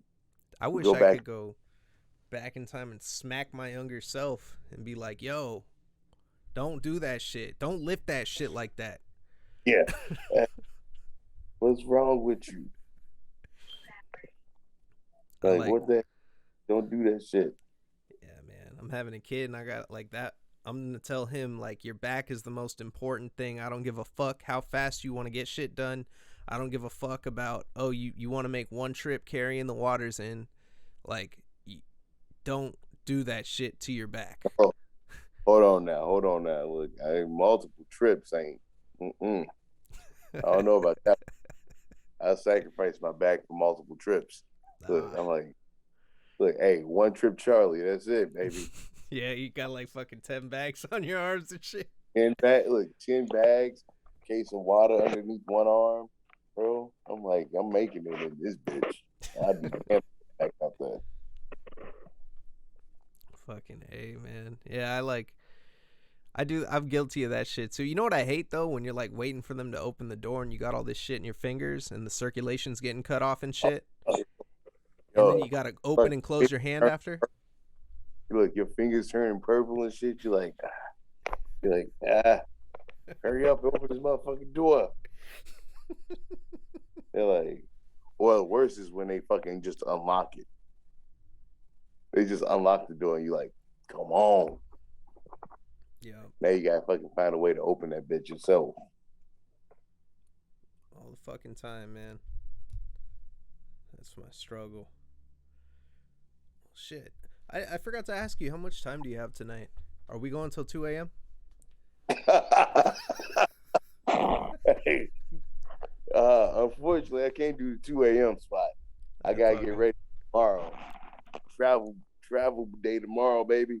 Big show. It's gonna be ICW. No holds barred 22. Damn. It's gonna be a wild one. New York's about to look. New York, New Jersey about to go up this weekend. Is that gonna be on Fight? It's gonna be on IWTV. Oh, beautiful. Even better. And then the next night after the Hall of Fame, well, no, not the Hall of Fame, the Hammerstein. Yes. I pronounce it that way to piss them off. New Yorkers, that is. The Hammerstein show is going to be Casanova Valentine's running a no-ring show with New Fear City. It's going to be afterwards, and that show should be up on IWTV maybe within that following week. Yes. Yeah, plenty of wrestling to watch this weekend. It's crazy, man. I like now. I feel like Pandora's box was open once Zach Monday showed me all the shit that's going on right now. Because I'm like, there's always something going on. Like I always have some. Usually, like when there's off seasons or like there's no MMA, like I have nothing to watch, and I was like, what the fuck? There's too much wrestling to watch now. Now I gotta like watch the best shit. That happens. Yeah. You're like, oh man. You're like, damn. There's so much wrestling right now. I'm gonna have to put a schedule out. Yeah, dude. You're one of those wrestlers I can't miss though. Like you, Alex Colon, John Wayne Murdoch, pretty much anybody in the GCW, anybody that fucks with the ICW, a lot of IWA, H2O too. I watch H2O. I usually catch up on the shit, you know. Like literally the last thing on my list to watch right now is AEW. That's the funny thing, because before it was like I'd watch it a lot, and I felt like I was spending a lot of time watching it because they do like 2 or 3 shows a week sometimes, and yeah, I was like, you know what? Like once I saw the pit, was when I was just like, yo, like this is this is the shit right here.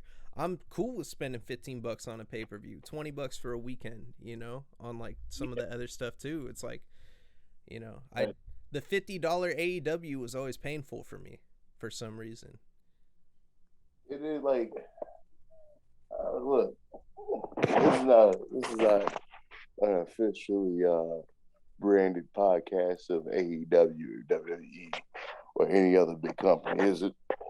No, it's just Night Shift merch and Deathmatch Worldwide. I bet I be bootlegging the fuck out of all them shits. Man, I'm broke, and if I could get my money, I would. But I be bootlegging the shit out of all the motherfuckers. I can't go into the detail of the means of how I do it. Just know I don't be paying for it.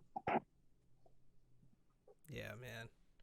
I feel that, and it's like it's funny with like other shit, like I would never do that with like the shit that I'm getting on Fight for like GCW for example. Like if my boys are watching it, we're watching it all together, but we're watching it like in a chat talking to each other while we each bought it Exactly. That's cuz we want to different. support it. It's like but Yeah, that's a different vibe because you know what I'm saying. Like, man, it ain't no $1 billion company, bro. yeah. At the end of the day, listen, if if if my little bit of money is to make a break for them, then maybe they shouldn't be doing it, right? Well, like places like GCW, ICW, you know what I'm saying, and companies of the sort, they feed off this. You know what I'm saying? Like we feed off of that. You know, that's our lifeblood. You know what I'm saying? It's the income from these streaming things, from these streaming sources. You know what I'm saying? I don't feel no love when it comes towards, you know, $1 billion corporation that's been around longer than I've been alive. Yeah. How the fuck like nothing against them? They'll probably bring this up like years down the line, but like I don't give a fuck. Fuck them. Yeah, Like, absolutely. And it, especially it's a slap to the face when you're not delivering the best product that you can deliver with all that money, you know? hey, to each their own, right? Like I ain't gonna say it's not the best product because somebody getting their rocks off to it, right? Yeah. I'm say I'm gonna just say straight up, it ain't something that I would pay my money for. Yeah, I feel that, man. Yeah, I mean like the way I see whenever like a GCW like event happens or and you know what's funny actually too meant like bringing that up. I feel like there are a lot of promotions that should be selling pay-per-views, like that are on IWTV. Like I think they would do well and they I don't but the thing is I don't know the business deal with IWTV. I don't know how much those organizations are making. Maybe they are making more than if they were doing it. But there are a lot that I watch on IWTV that I would spend money on, you know, like if they were on Fight. Yeah, I can see that. There's some definitely quality. It's definitely pay-per-view quality matches happening on pretty much, man. There's so many cards that I see that I get. That's high quality shit. That what was that one that VXS uh it was like the Love other it. week? Yeah. That was Well, fucking yeah, that is a you know what? Violence and suffering, they always give off the vibe of like a late night, like it's almost like something like if you was a kid, you watch it and you go, I don't think I'm supposed to be watching this.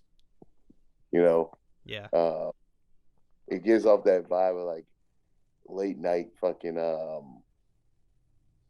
infomercial, like kind of like you're like, oh shit, this is a different type of infomercial. This ain't Billy Mays fucking with another fantastic product. You know what I'm saying? You're like, oh Yeah. shit, this is the wild shit. You know, like This the Enzyte. yeah, like you have you ever seen a show called it's like Late Night with Dave Attell? Yeah, I Basic, remember that. He used to just like yeah, do all sorts of shit. yeah. He's just going around town, and it's kind of shot in the way where you watch it, you go, oh, whoa, am I supposed to be watching this? Is a 13-year-old? Am I supposed to be seeing this? That's Yeah. kind of the vibe that I get from Violence and Suffering. You know, it's also the same vibe I get from New Fear City when they do the no ring shows. Yeah. Have you ever seen one of the New Fear City shows? I haven't I gotta peep that this weekend. Yeah, check them out on IWTV. The no ring shows that they shoot, the way they shoot it, it gives it a vibe that like, oh man, this is this is it feels counterculture. You know what I'm saying? Yeah. It don't feel like something I would watch on primetime television. And I feel like that's what most of wrestling needs. It needs more counterculture shit. Yeah, absolutely, man. Like I feel like I was talking about it like before we went live, but like, a lot I feel like a lot of wrestling doesn't get the respect that it deserves because I don't know the reason why. I mean, there maybe it's people following other people's opinions and shit. Like I go on like Reddit Squared Circle, and you go on there, and they're pretty much just like talking about the big products that are out there right now. And then when they talk about like death matches, whenever the subject of death matches gets brought up, they like fucking people get disgusted in the comments and start talking all this shit. And I'm just like, whoa, whoa, whoa. Like, and I seen a little bit of it on Twitter too, and I know that you probably been exposed to a lot more than that, because the way everybody talks about wrestling Twitter, it's like, you know, it's a really cool place for some, and then it's a crazy fucking place too. If we could be real, man, I don't fuck. like Yeah, yo, if you don't like it, suck my dick. I don't care. Like I've gotten to a term where I go, man, if I try to please everybody, I'm pleasing nobody, especially myself. Right? If I please myself, I know at the end of the day, I'm gonna be happy with what I do. Right? And if I'm happy with what I do, I feel like I also can translate to everybody else out there that can feel happy about what I do. Right? yeah, If some people don't like deathmatch wrestling, man, hey, cool. Go watch some shit else. I don't give a fuck. You know?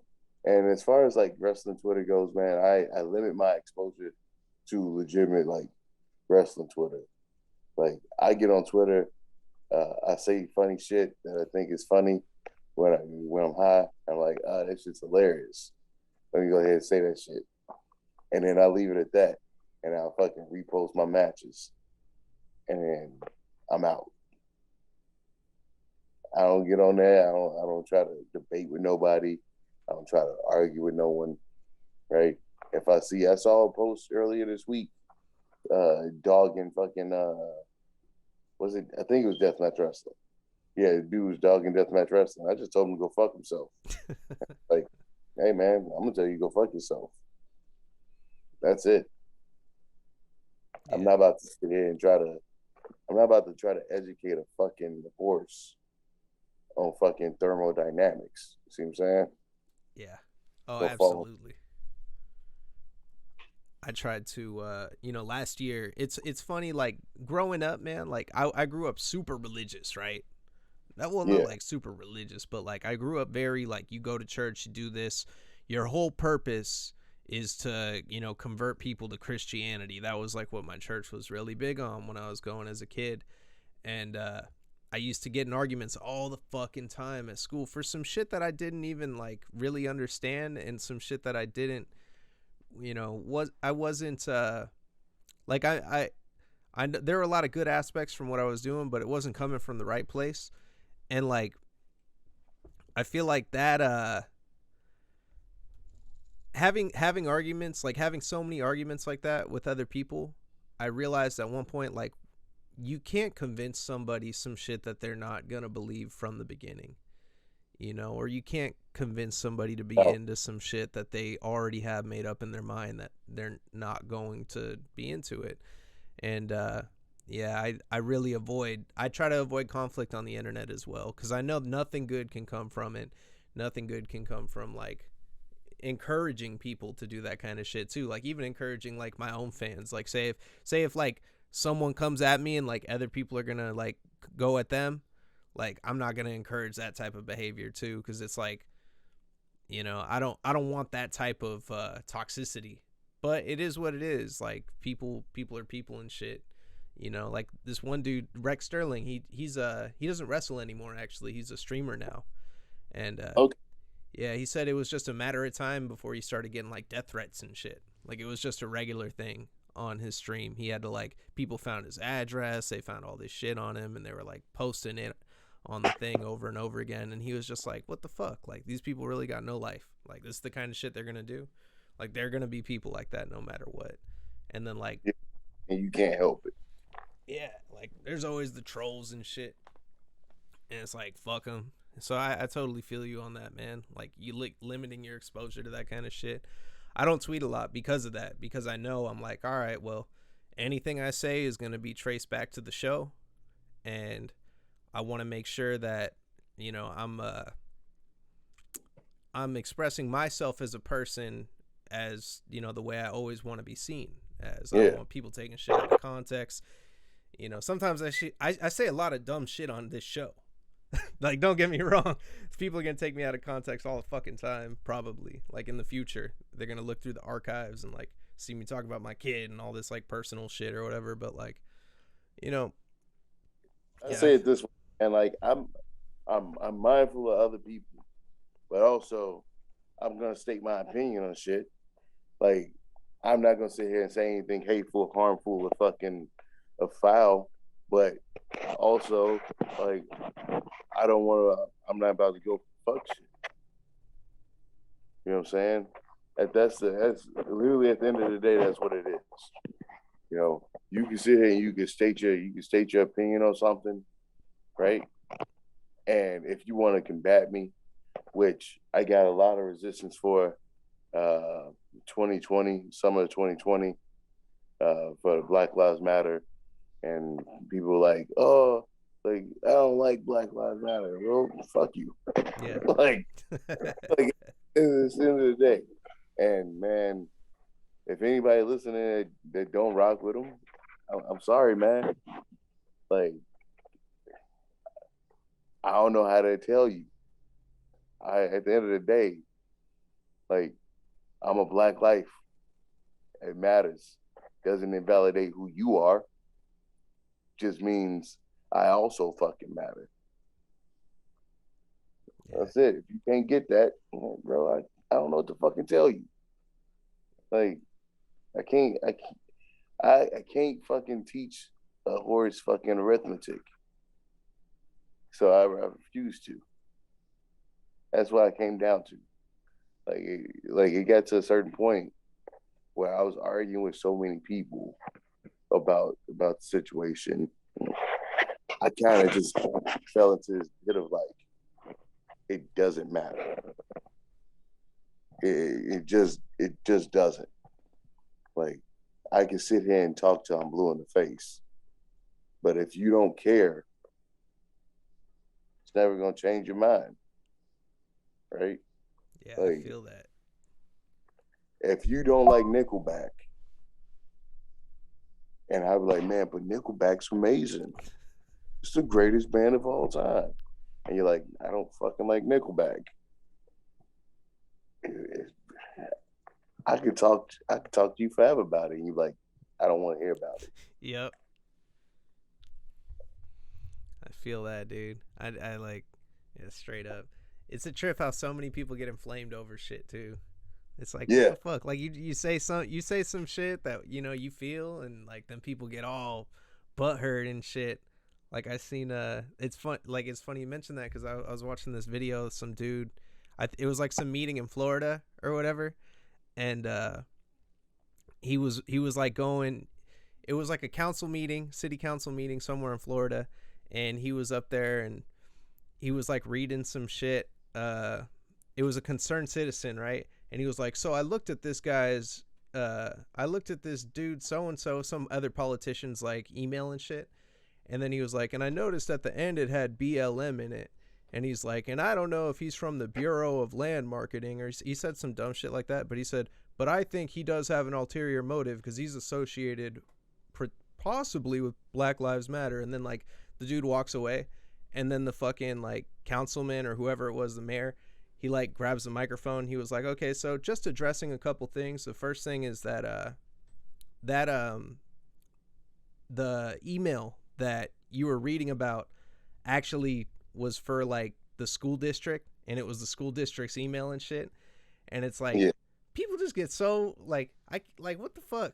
You know what I mean? Like how the fuck is that shit gonna like inflame you? Like just seeing some shit like that, subtly like Also, that for that means also, you feel being, threatened by it. also, if we being real, we if we really being fucking real, listen. If if you see the phrase Black Lives Matter or the acronym BLM and you get that fucking mad, I go, it's not the phrase, it's not the acronym, it's not even about what they do. It's literally if that gets you that angry, you might be racist. I'm gonna take a cue from Jeff Foxworthy. You might be a racist. Like this is like if someone goes Black Lives Matter and you lose your shit, you're like, they don't fucking matter. My life matters too. You go, whoa. Like that's one of those things I've been noticing on Twitter, by the way. Is like comprehension skills are horrible, right? So like if you say Black Lives Matter and someone's like, well, our life matters too, you're not comprehending the sentence or the phrase properly. Like I didn't say only ones that matter. I said they matter. Like it is a singular object. It's not stating that this singular object matters more than other, you know. Like, but for some reason you feel to include that you matter as well. And I go, listen, y'all kind of colonized the world. We understand that y'all matter. Okay? Like that's not the issue. Like y'all pretty much colonized most of America. It's a lot of land that y'all fucking just stole. But we ain't even gonna talk about that one. Yeah. We not even gonna talk about that. We just gonna graze over that point. Like yeah, I kind of get frustrated with like how people like interpret sentences nowadays, you know, or how like we treat fucking very obvious shit that should just be fucking public service, you know, like why are teachers getting paid so little, and when people bring it up, there's an argument about it. I go, yo, would you want to teach your kids? I know I wouldn't want to teach kids. If I had a son, look, I wouldn't want to teach that little motherfucker. I'm like, yo, go to school. Fuck Yeah. out of here. Like, I'm sorry, man. Like, I feel like teachers should be paid way more than what they are.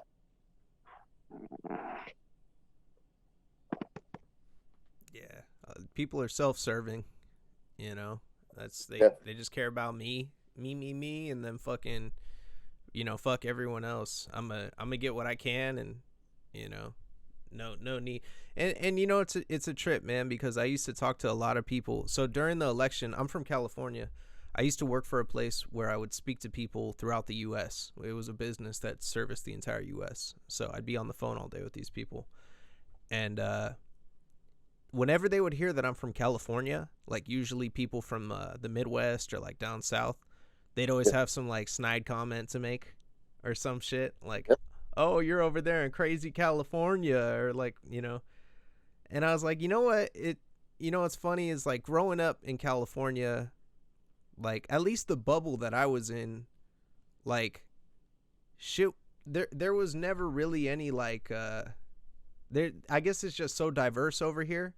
Like I never experienced like real racism or like real fucking hate, like real hate. As of course as I got older, I'd see that shit. You'd see it when you go to bars and shit like that. People acting crazy. But yeah, man, like I never really saw that type of shit, and I realized like fuck, this is where these people are coming from, and they're indoctrinated into that, and that's fucking crazy to me. Like just like I understand, like I'm in a bubble of where I was raised to think like everything's okay, like you like it's an afterthought. That type of shit is an afterthought, you Yeah. know. But like, It's like, oh man, it's not that bad. yeah. And then I go to Idaho and I seen some shit and I was like, oh fuck, this is terrible, man. Like, Brother, I did it. Like, man, bad part is about the Midwest, man. You have some spots in the Midwest that are decent. They're cool. They're chill. Like, and then like you travel outside of that city, and you're like, oh damn, we in the sticks. And you get a dude's like, I ain't never seen a brother here before. And you're like, all right, well, time to go. Yeah. Fuck. Back to car, leave. And then, like, the hardest part is having conversations with people. Like, I knew who white people were. Like, I knew what white people were before. Like, I saw other white people. You know what I'm saying? Like, it used to blow my mind talking to like white people from like these small towns, and they go, I've never seen a black person before. You go, what? I've never seen a black person before. You go, how? How's that possible? Like you never, your parents never took a wrong turn. Y'all never went to Six Flags of Great America. God damn. Shit. You know how out of your way you gotta go to never see a black person before? Like you're like, we're not going to the mall. We're gonna go to Tractor Supply. Like, fuck out of here, man. It's like I was like, that's some wild shit. You gotta be committed to racism at that point. Yeah. Oh yeah.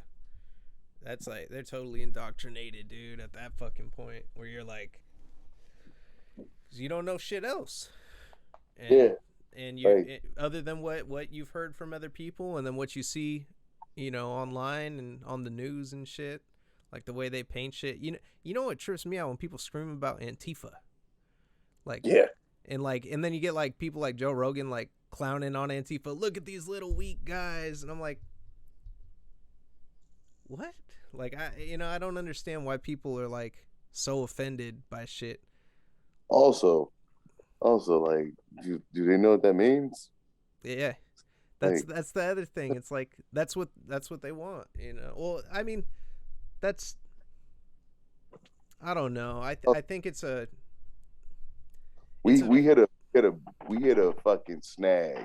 We should have known we hit a fucking snag when Joe Rogan became like the voice of the generation. We probably should have fucking went back. Like to this day, I'm convinced. Like yo, when they killed Harambe, like it set us on a divergent course. It took us to the bad timeline. Like we have to go back in time to save that fucking gorilla. Because if we don't, it's just gonna keep getting worse. Like the fact that Joe Rogan, there are people who go to Joe Rogan for fucking advice on medicine. Yeah. They go to some dude who fucking announces for fucking the UFC. They go. That's like going to John Madden, rest his soul, for fucking like cardiac advice. You're like, yo, fucking John Madden. Like, can you tell me if I got like a fucking if I need a tracheotomy or some shit? And John Madden's like, yeah, I'll open you up. Boom. Fuck. Boom. Boom. Right there. You see that? He starts drawing on the fucking X-ray. That's where your heart valve should have closed, but it's not closing. What we're gonna do? We're gonna come in, boom, close it right there, stitch it up, bang. While we also in there, we noticed that you got a little blockage here. We cleared that out. Boom. Now you're good. You can be working all cylinders. Rest in peace, John. That was for you, baby. Like, bro, Like I don't understand it. It blows my mind. It really fucking throws me for a loop when people are like, yeah, Joe Rogan said the fucking announcer for the UFC, he's giving you medical advice, but you don't believe the head of the CDC. Yeah. The fuck? It's fucked up. Like I used to love the Joe Rogan podcast, man. Like I used to watch that shit a lot. You know, years ago, like back when he had like Joey Diaz and shit. It was like a comedy kind of thing, and Yeah. uh, and then he would have like some cool guests on, and then what really clicked when I realized, like, because this dude told me back in like 2017, this guy that I worked with, he was a kind of strange dude, but he told me Joe Rogan's an agent, and I said, "Oh, you like Joe Rogan?" He's like, "Yeah, Joe Rogan's an agent."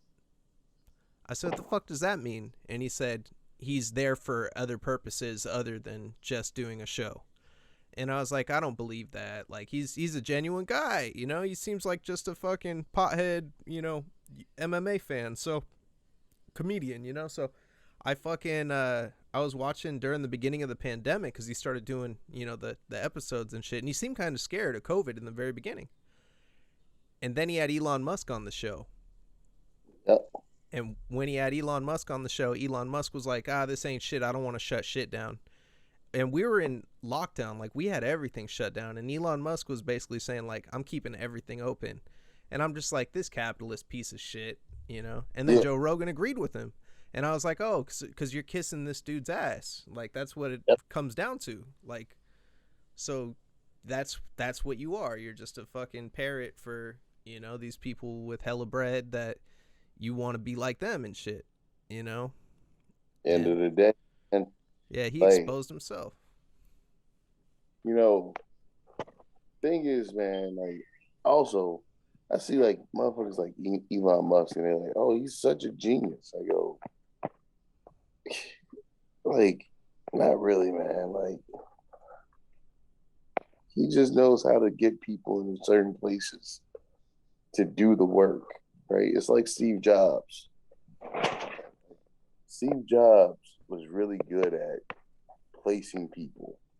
Like Steve Jobs might have been one of the best salesmen people, one of the salespeople I've ever seen, because he was able to sell people on jobs that they could have just did themselves. They could have started their own fucking tech company, right? And then on top of that, he's able to sell people this idea of a product, right? He's able to sell people the idea of a company, the idea of a CEO. Because Steve Jobs, at the end of the day, the person you saw doing the speaking was also part of the product.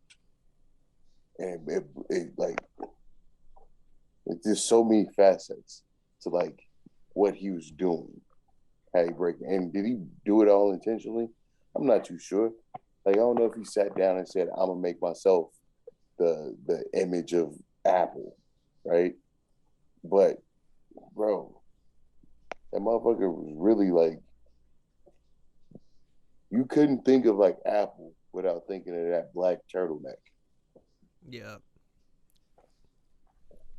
Yeah, he was definitely like the thing. Same way Elon Musk is with Tesla. Yeah, Tesla, you just picture that motherfucker.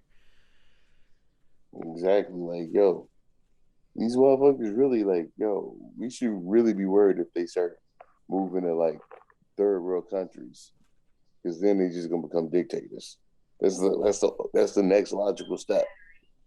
like, like if Elon Musk just moved to like the middle of fucking like some fucking Indo Asia island, I'm like, yo, it's done. The motherfucker's a dictator now.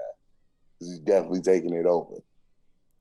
Did you ever see that movie? I think it was called Gringo with it's a documentary about that one guy. Fuck, what's his name?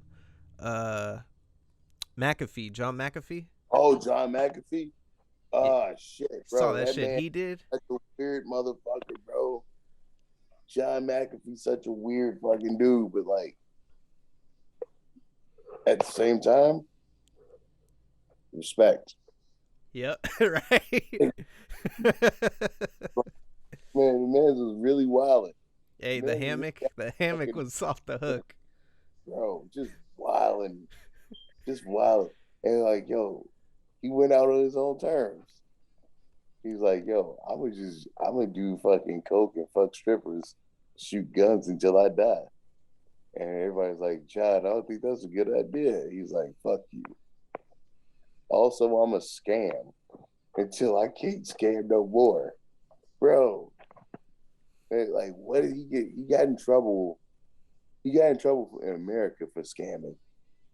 Then he moved to, I think it was Peru or some shit, and lived down there for a minute and got involved with like a bunch of illegal shit and fucking got him like, and then he had to move again. I was like, yo, John McAfee is a fucking, like, that man's a fucking legend.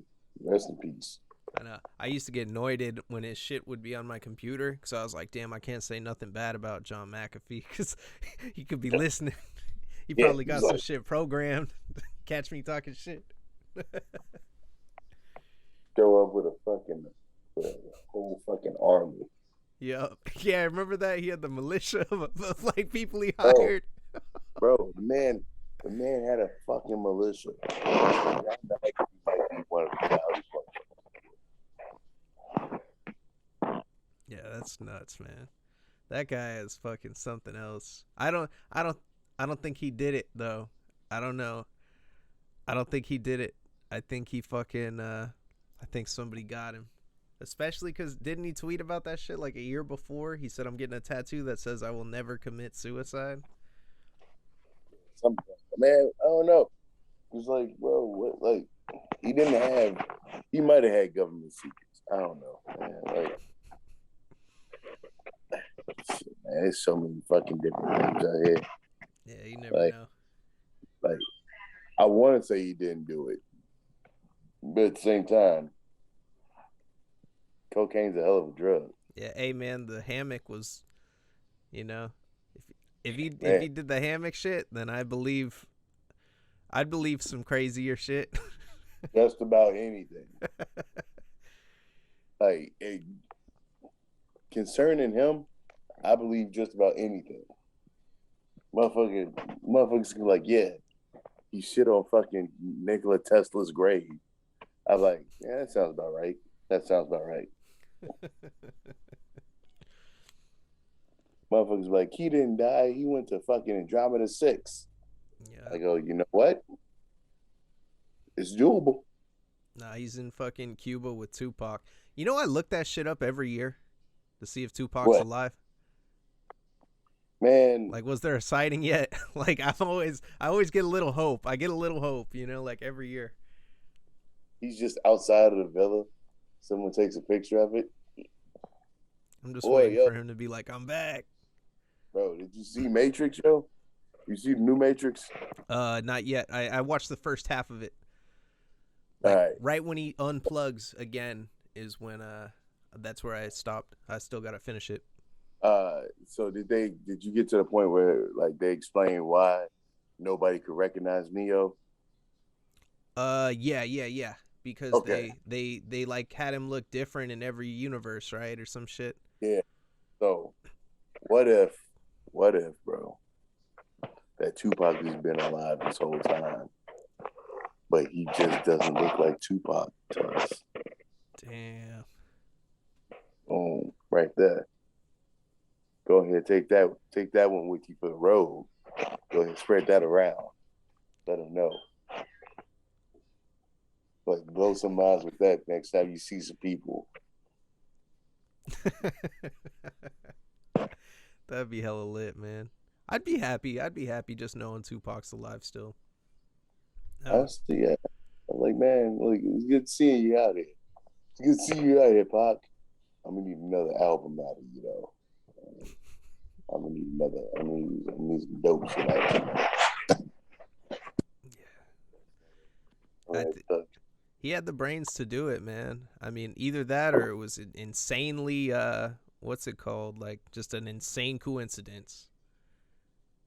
You know? that him and Biggie died within what was that? less than like about a week apart. It was back to back, and then the 7 Day Theory released and shit, like where it literally, like all signs point to him being alive. Like, you know, talking about you heard they killed me, but they didn't, and shit. Bro, like shit. Yeah, that shit's crazy, man. I believe. Oh, you know what? We need to ask Joe Rogan. Oh fuck, Joe Rogan will tell me fucking I don't know that he's Antifa or some shit. I don't fucking know. Joe He's like, Rogan. Julie, look that up for me. Yeah. Can you Google that? No, they didn't he get he got outed. Joe Rogan got outed the other day by like an actual doctor about Omicron results or some shit, and he He said, was like, no, it's right. He's like, can you look that up? And the Google's like, yeah, it's right. You confirmed everything the doctor said. He's like, you sure? I don't think so. Now we talking about young kids. You know, you're talking about young kids. He's like, no, we were talking about like fucking teenagers, like 12 to fucking 17. And just like, fuck. I don't know. I heard some of that stuff's wrong. So I was like, bro, what the fuck? Just take your L. Just eat your L and go. yeah, I think he's gonna be self-destructive or some shit. Like it's not gonna last too much longer, or he's just gonna be the next Alex Jones, man. And he's gonna be going on forever with some out-of-pocket ass shit, you know. But all I know is that it doesn't look good. It's definitely getting worse, you know. Like It's definitely getting worse, bro. He's definitely coming off like a jackass. yeah, he did some shit, I guess, where he got hella drunk and he went to this comedy show with some other dude like the other week, and they're sharing the videos. They're like, Joe Rogan gets drunk and ruins Texas comedy show, and he's just in there grabbing the microphone from him and shit. Someone said something about Super Smash Brothers, and then he grabbed the microphone. He was like, didn't realize I'm surrounded by fucking nerds. Like he just started being like a straight jock, like talking shit on everyone. That's low key funny. I'm not even gonna lie to you. And brother, fucking nerds.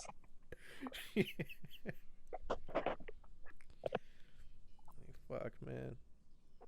But yeah, it's hella funny though, because every time I message someone about this show, I didn't say it when I messaged it to you, because you saw my message from a long time ago. But yeah, usually what I say is like, oh, the show's kind of like Joe Rogan, except like, you know, I'm not a bigot.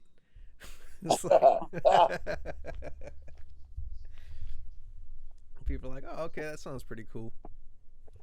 You know, I'm not like a bigot.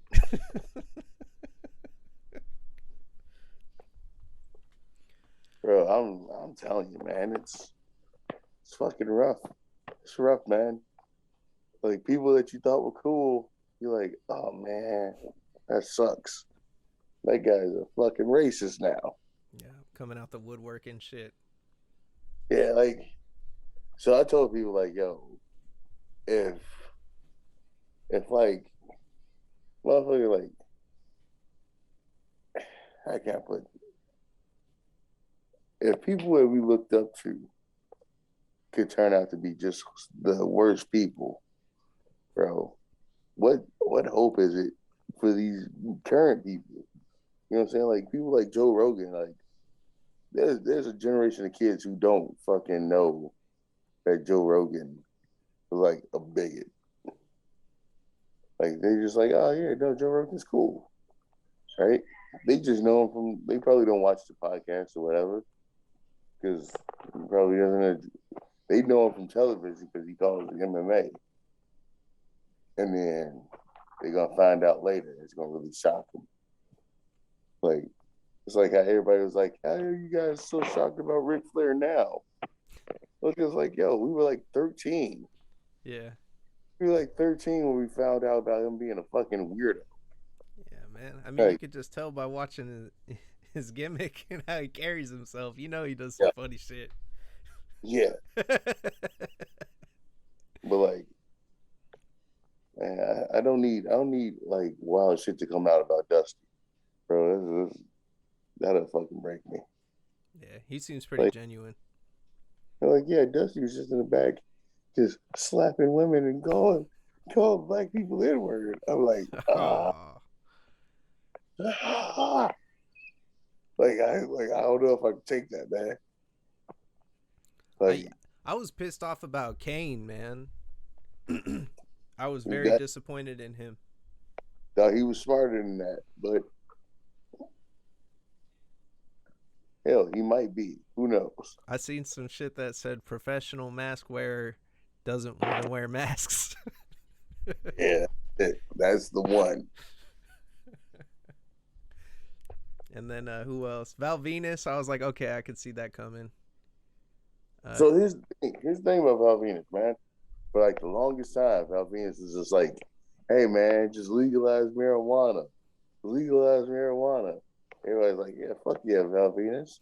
And then marijuana got legalized. He's like, all right, after ends. Whoa, what?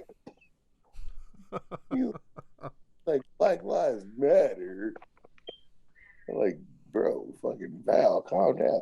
What yeah. happened to marijuana, bro? Like, how did they legalize marijuana? Your next step is fucking bigotry. You know why? It's because he was selling it, but he wasn't smoking it.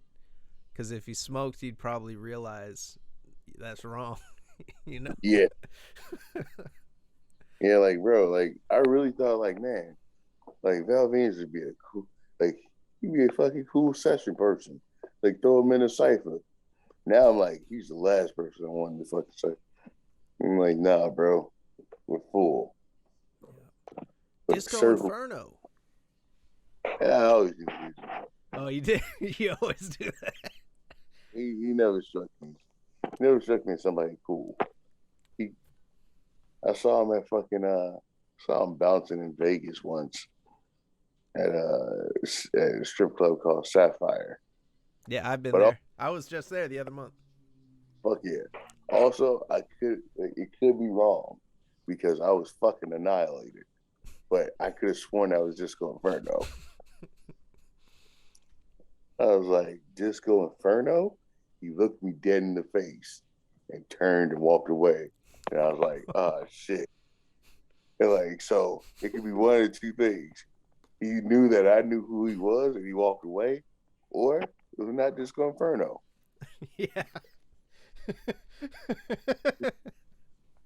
Maybe like maybe he has a simpler story. He'd be like, yeah, some black dude like just looked me dead in the face, called me Disco Inferno. I had to walk away from him. yeah, maybe he thought maybe he thought you were like if it wasn't Disco Inferno, the dude thought you were like hitting on him or some shit. Yeah, Like maybe he has like, no idea who Disco Inferno is. like, like what the fuck's a Disco Inferno, buddy? What yeah, the fuck you I don't want a Disco Inferno. what's this shit? You're trying to dance with me or some shit. Oh fuck. Buddy, this is a strip club. Like this is a strip club, bud. But yeah, like I swear to God, I was like, I looked this man dead in the face and said, "That's Disco Inferno right there." Like I'm like, yeah, man. But also, I was gone. Yeah. This was like what 20, like either 2014 or 2015, one of the two. Yeah, that was a while back. It makes I think he's out there. That's his stomping grounds. You Yeah, know? I think he lives out there. So Yeah, fucking you know where I went in 2019? I went to the Godfather strip club. what was that? Cheetahs? Yeah. Yeah, how was that? It was no good. See, your no good is my fucking heaven. No, Uh, I, no, no, love, no. I No, love no, no. strip clubs. See, strip clubs is my shit. No, it was like not I thought we were about to get I like and I you know and I'm not talking shit. I love The Godfather. Like but the thing is it's like we went it was the only place that was open at 11 a.m. and we went in there and the all the I'm not against going to the strip club like that early. I went to Spearmint Rhino the night before, and I had been to Sapphire prior. And I don't, to be honest, Sapphire's cool, but it's for me, it's like, I don't know, not too pricey. I mean, you go to Vegas to spend money, but like we went to Sapphire, so VIP at Sapphire is like 500. Yeah. Yeah, when you go to Spearmint Rhino, you could get, and that's for like 20 to 30 minutes, I think. When you go to Spearmint Rhino, it's like $200 for like as long as the stripper's trying to kick it with you, and Mm. you could be in there for like an hour just chilling, talking shit, you know, hanging out, and like, yeah, it was a total, like, that was the best experience I had out there. So we thought it was gonna be like that because our friend said, yeah, go to Cheetah's, Godfather, you know, owns it and shit. So we go there, we get the limo service. This like big van pulls up with this big ass dude in the car, and we jump in, and I'm trying to talk to this guy. I said, hey, so how are the ladies this time of day? And he like didn't want to talk to me, and I was like, am I being kidnapped right now? I was like, fuck, this customer service is kind of like rough. And we get dropped off at the spot. They said it was free entry. It's free entry with purchase of 2 drinks. So that was the first thing. I was like, okay, so I'm gonna spend, we're still spending entry basically. And then we Yeah. get in there, and there were about like 4 girls there. It was like, eh. And they said it was like $350 for the VIP for like, you know, 30 minutes. So I was like, okay, the price range is in between Sapphire and the other place.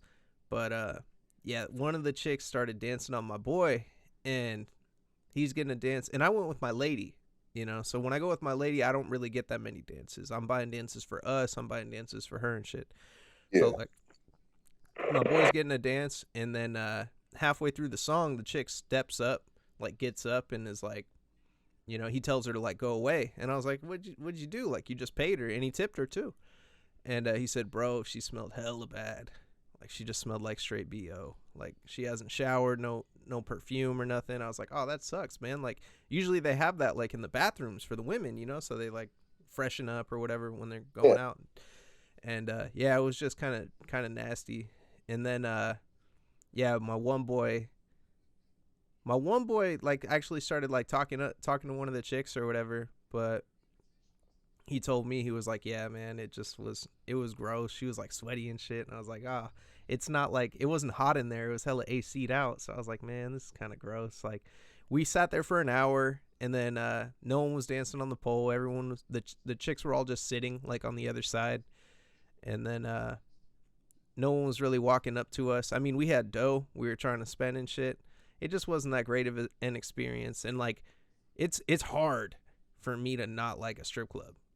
You know, I mean, I know what to expect, you know. And Hey, listen, I'm a huge fan of like shithole strip clubs. Like if I walk in and there's no DJ and all the girls are dancing off the jukebox, I'm like, yeah, this is my joint.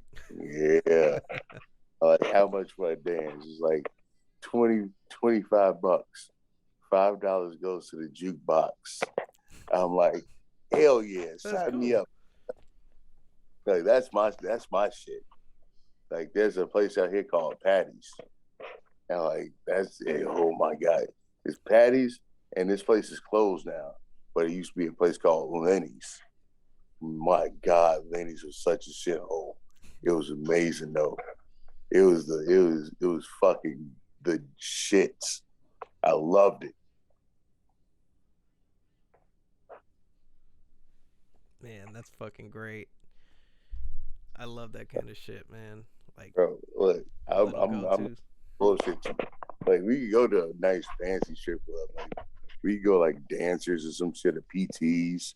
You know what I'm saying? Or Brad's Flamingo out here. We got a nice strip club. You know what I'm saying?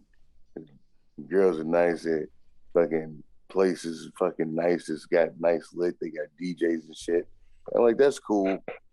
But give me a hole in the wall. You know, give me one where like the drinks are super fucking stiff. Like it's like an old guy behind the bar, just pouring drinks. He's not really counting it. He's just like, here you go. Yeah. You know, like, here's your shot. She's like, God damn.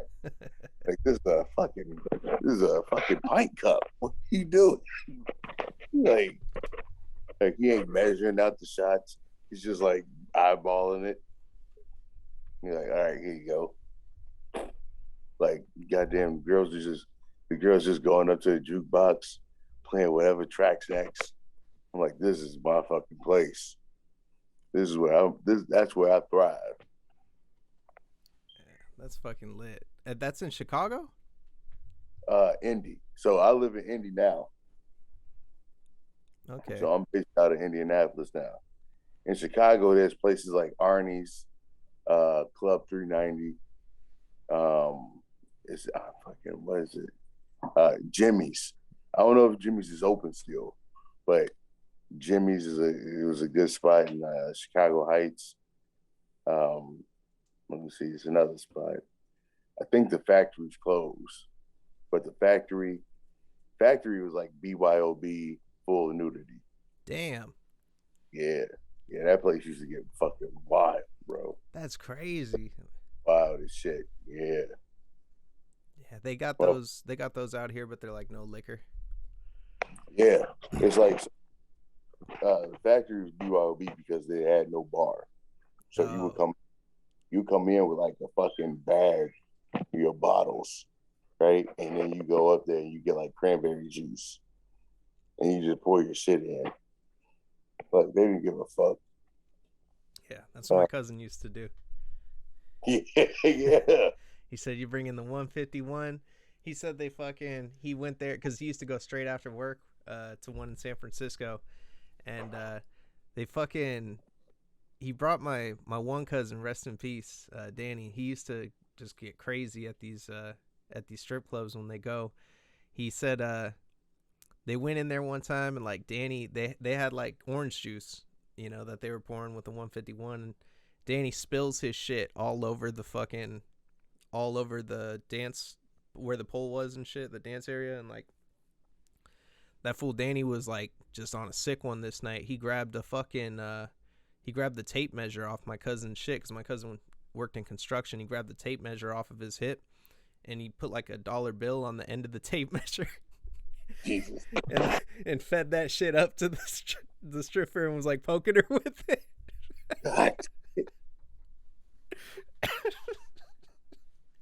That's good shit.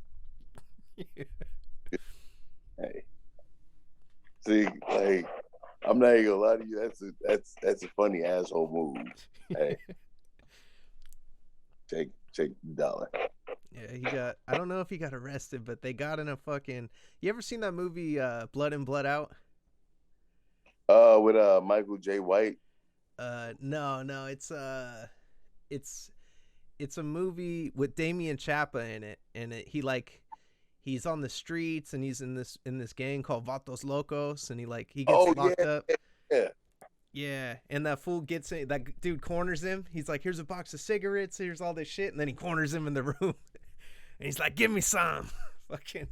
So after they left the strip club, fucking. I think Danny tried to steal this might have been two different nights mixed up in one, but Danny tried to steal a fucking garbage truck, but he was too drunk, so he jumped up in the garbage truck and like the dude was like looking at my cousin like, yo, what's this guy doing? And he was in there trying to start the truck, but he couldn't because there was like too much shit going on and he didn't drive. And then so then they get in the taxi and he's gone at this point. He says to the fucking driver, like he's saying all sorts of shit from the movie because everyone thinks it's funny that he's with. And then he gets in the car with the driver and he says, "I'm gonna rape you." He said that to the fucking driver of the taxi. God damn it. That dude, the driver got so scared, he fucking jumped out of the car and ran over to some police and fucking flagged them down and like brought him over. So this guy said he's gonna rape me, all this shit.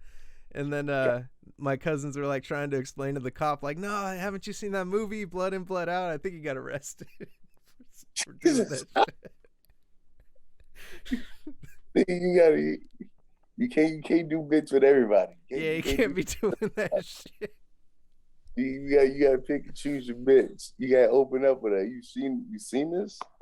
I bet. Yeah. You can't just open up. You just can't open up with, "I'm a rape." Yeah, it's gonna scare the fucking shit out of dude. Yeah. Motherfuckers are like, nah, I'm all right, bro. I'm out of here. Yeah. Danny was kind of like he was like a rough looking dude too. You know what I mean? Like Man. sometimes he would intimidate people and shit just by the way he looked. So yeah, Like that you like, shit was oh, funny. you see him, you're like, oh yeah, this is definitely a Vato right here. What's up, bro? Yeah. Oh fuck, man. But yeah. But yeah, shit, man. I guess I won't keep you for too long. Fucking this shit's great. You're always welcome to come back on the show, man. Had a great Man, time. this has been a fun ass conversation, man. Yeah, dude. Fucking I do this shit twice a week, every month, but for return guests, I always open up whenever, like any date and shit. And Hell yeah, look, I'm more than willing to fucking sit here and shoot the shit with you, man.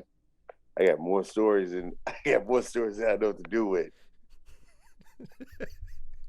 that's my favorite thing about this shit. I feel like the best interviews is when you really get to hear, you really get to hear about people and shit, and then get that deep look, man.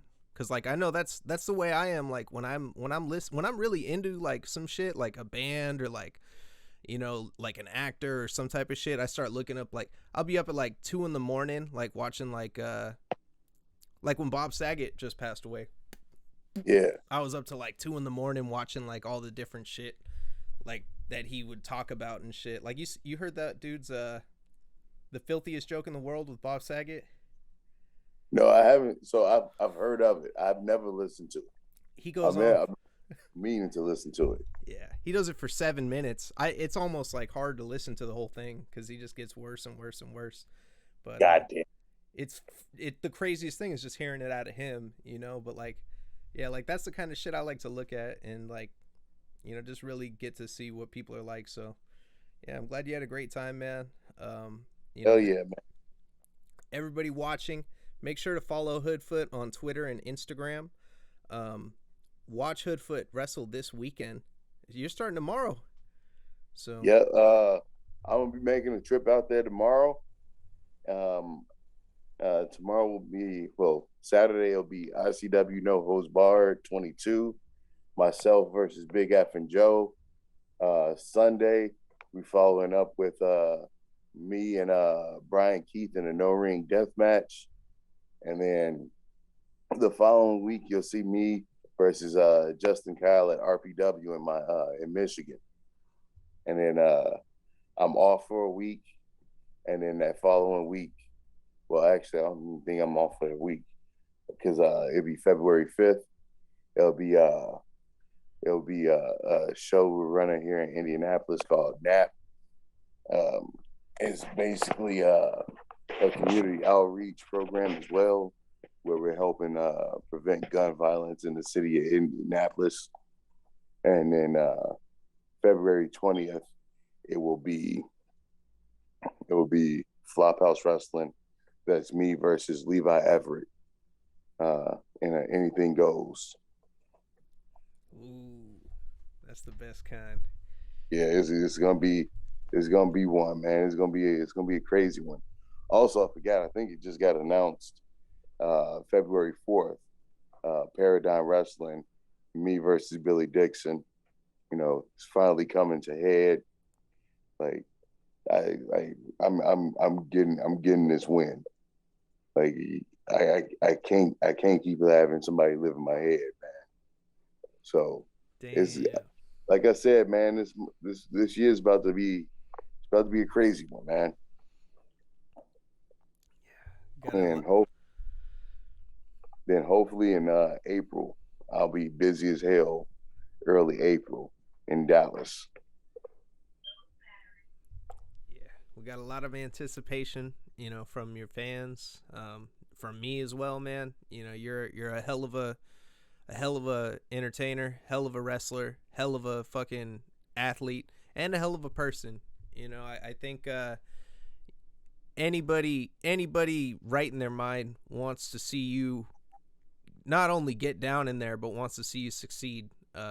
With your career, you risk it all, and you're probably one of the guys that's going the hardest, if not the guy that is going the hardest to, you know, make your name. And I feel like you've made your name, but there's still so much that you can do and you have the And ability to do. And it's so much work. This like I feel like I'm starting to make my name, but man, it's still so much work to do, man. It's still so much grinding to get done. Um, I just hope by the end of this year, people will start taking notice. you heard it here first, everybody. Hoodfoot. Thank you for watching Death Matches and Death Metal. Hell yeah, man. Hey, I appreciate it. It's been much love. I see you down the road here. Hell yeah.